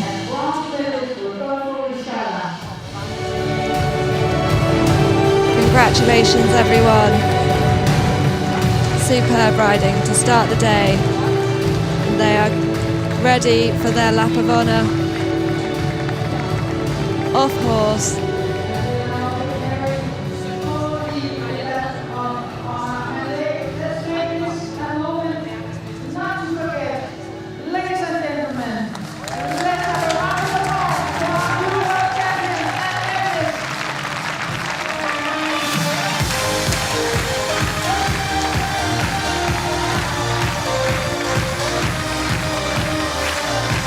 And they're on their lap of honour.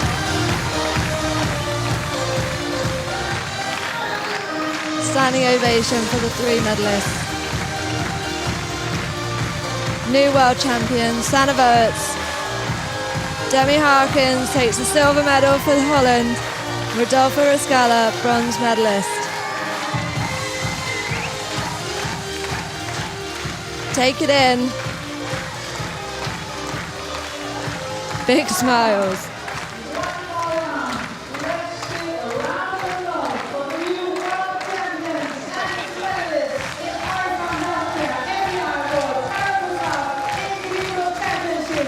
I'm sure they'd all love to be doing this on horseback, but the horses have got to come in a couple of days, ready to go again for that team competition.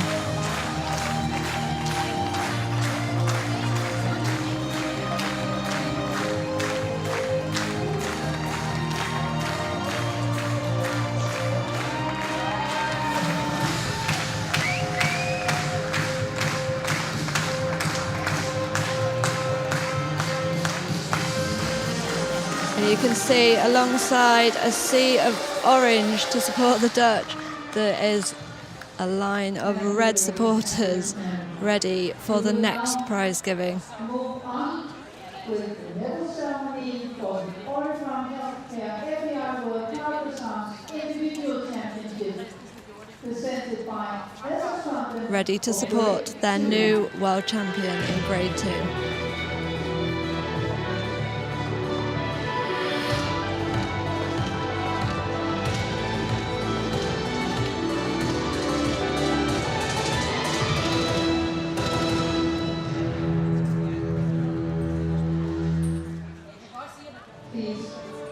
Welcome into the arena. Our hostess,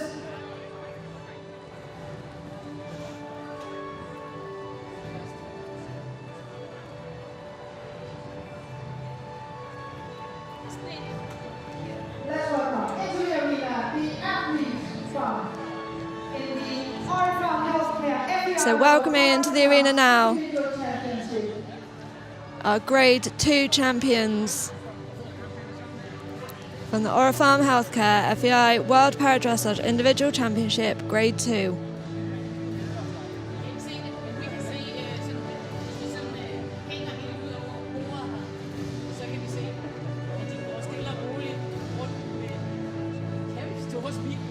And here they come, ladies and gentlemen, the medalists. So in first place, Katrine Christensen, the new world champion for Denmark. In second place, Pepo Puch from Austria, taking the silver medal. And in third place, from Great Britain, Lee Pearson.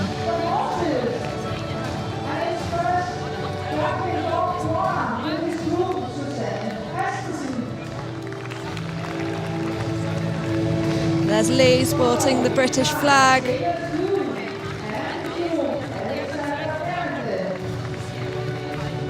And now their horses follow.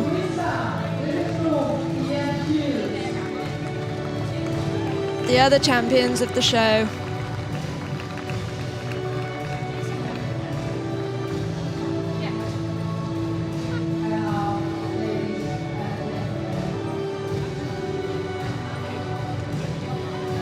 And it looks like a couple of the riders didn't want to bring their horses in to worry them ready for the competition ahead. So it looks like they've kindly borrowed Dom Henrico and Demanta, who are more than happy to come in. The bronze medal went to Lee Pearson from Great Britain.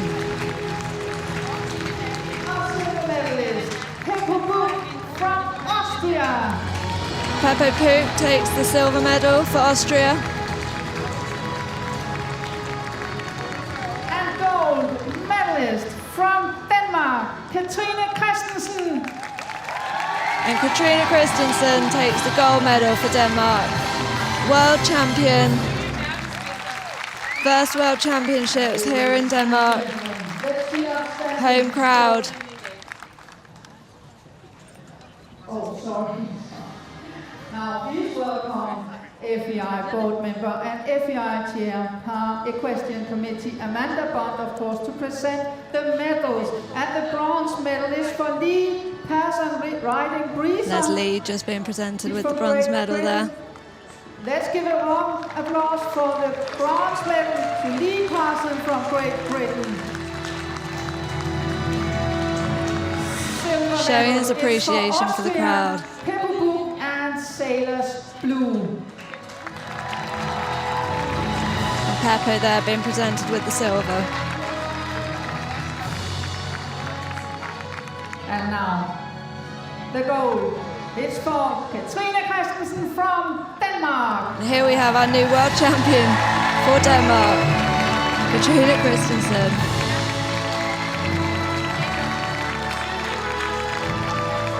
A huge smile on her face, probably just before some tears.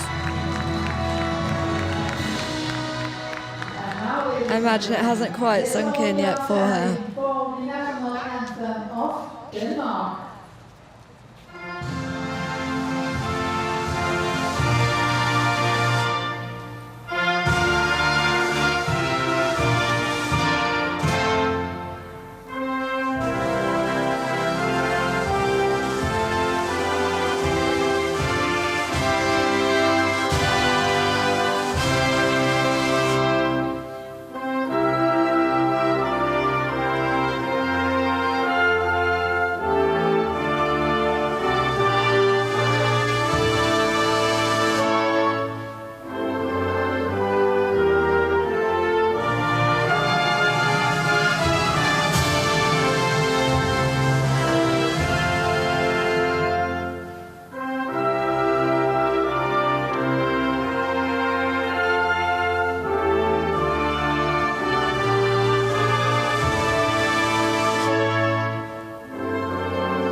For our three medalists in the Oriflame Healthcare FEI World Card Dressage Individual Championship presented by Elsa's Farm for Grade 2.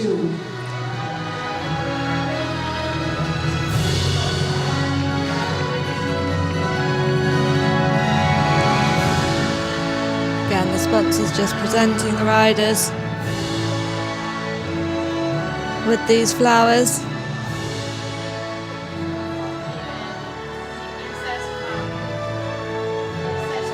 Massive hug for our new world champion.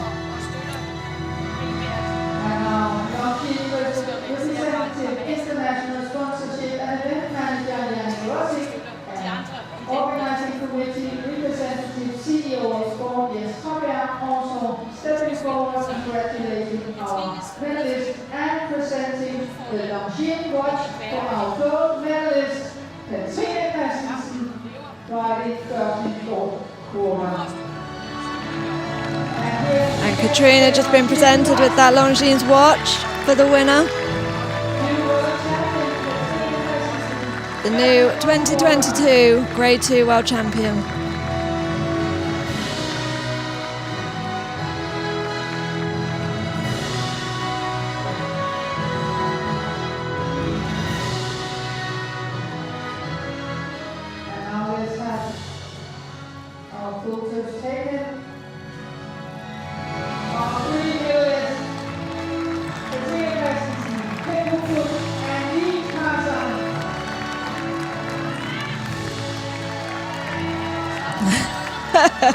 Look at that smile, and so well deserved. And right now on the podium is the world's number 1, 2, and 3 riders in the world.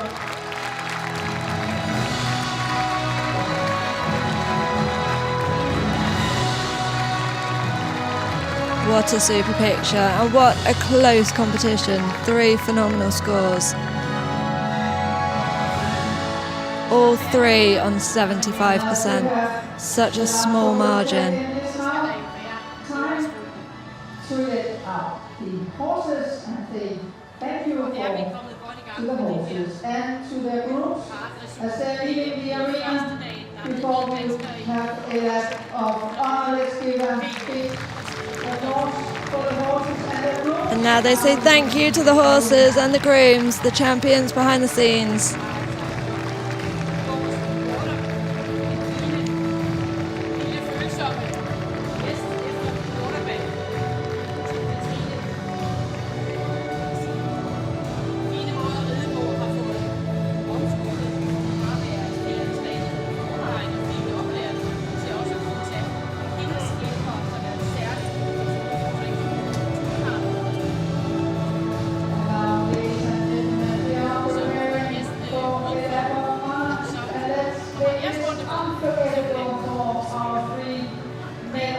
The athletes now preparing for their lap of honour.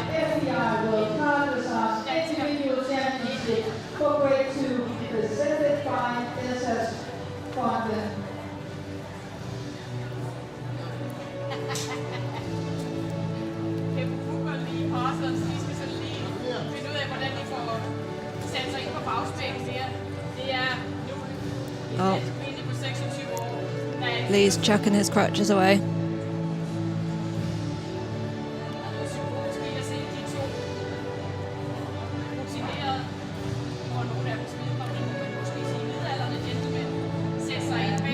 The three champions.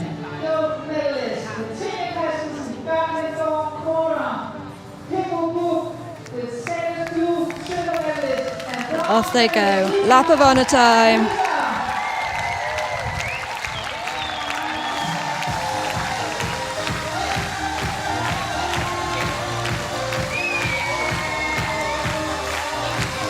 The new Danish superstar sat in the front with a shiny gold medal around her neck.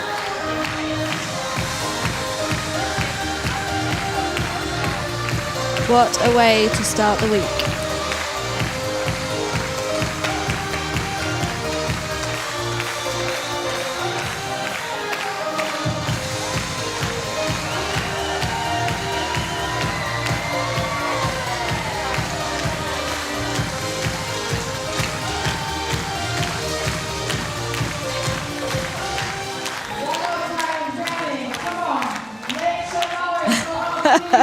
They're saying make some noise for the medalists. And there you see Team Denmark cheering away.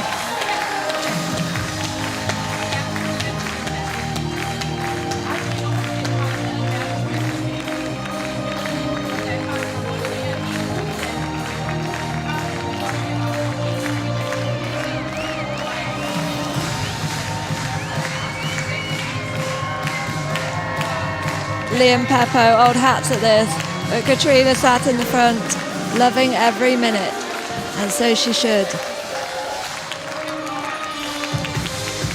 Big thumbs up on her way out.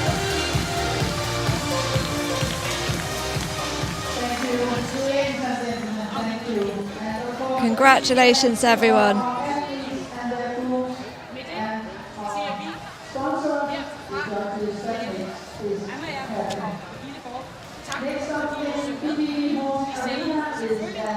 And we will be back in just over 15 minutes for the start of the Grade 1s.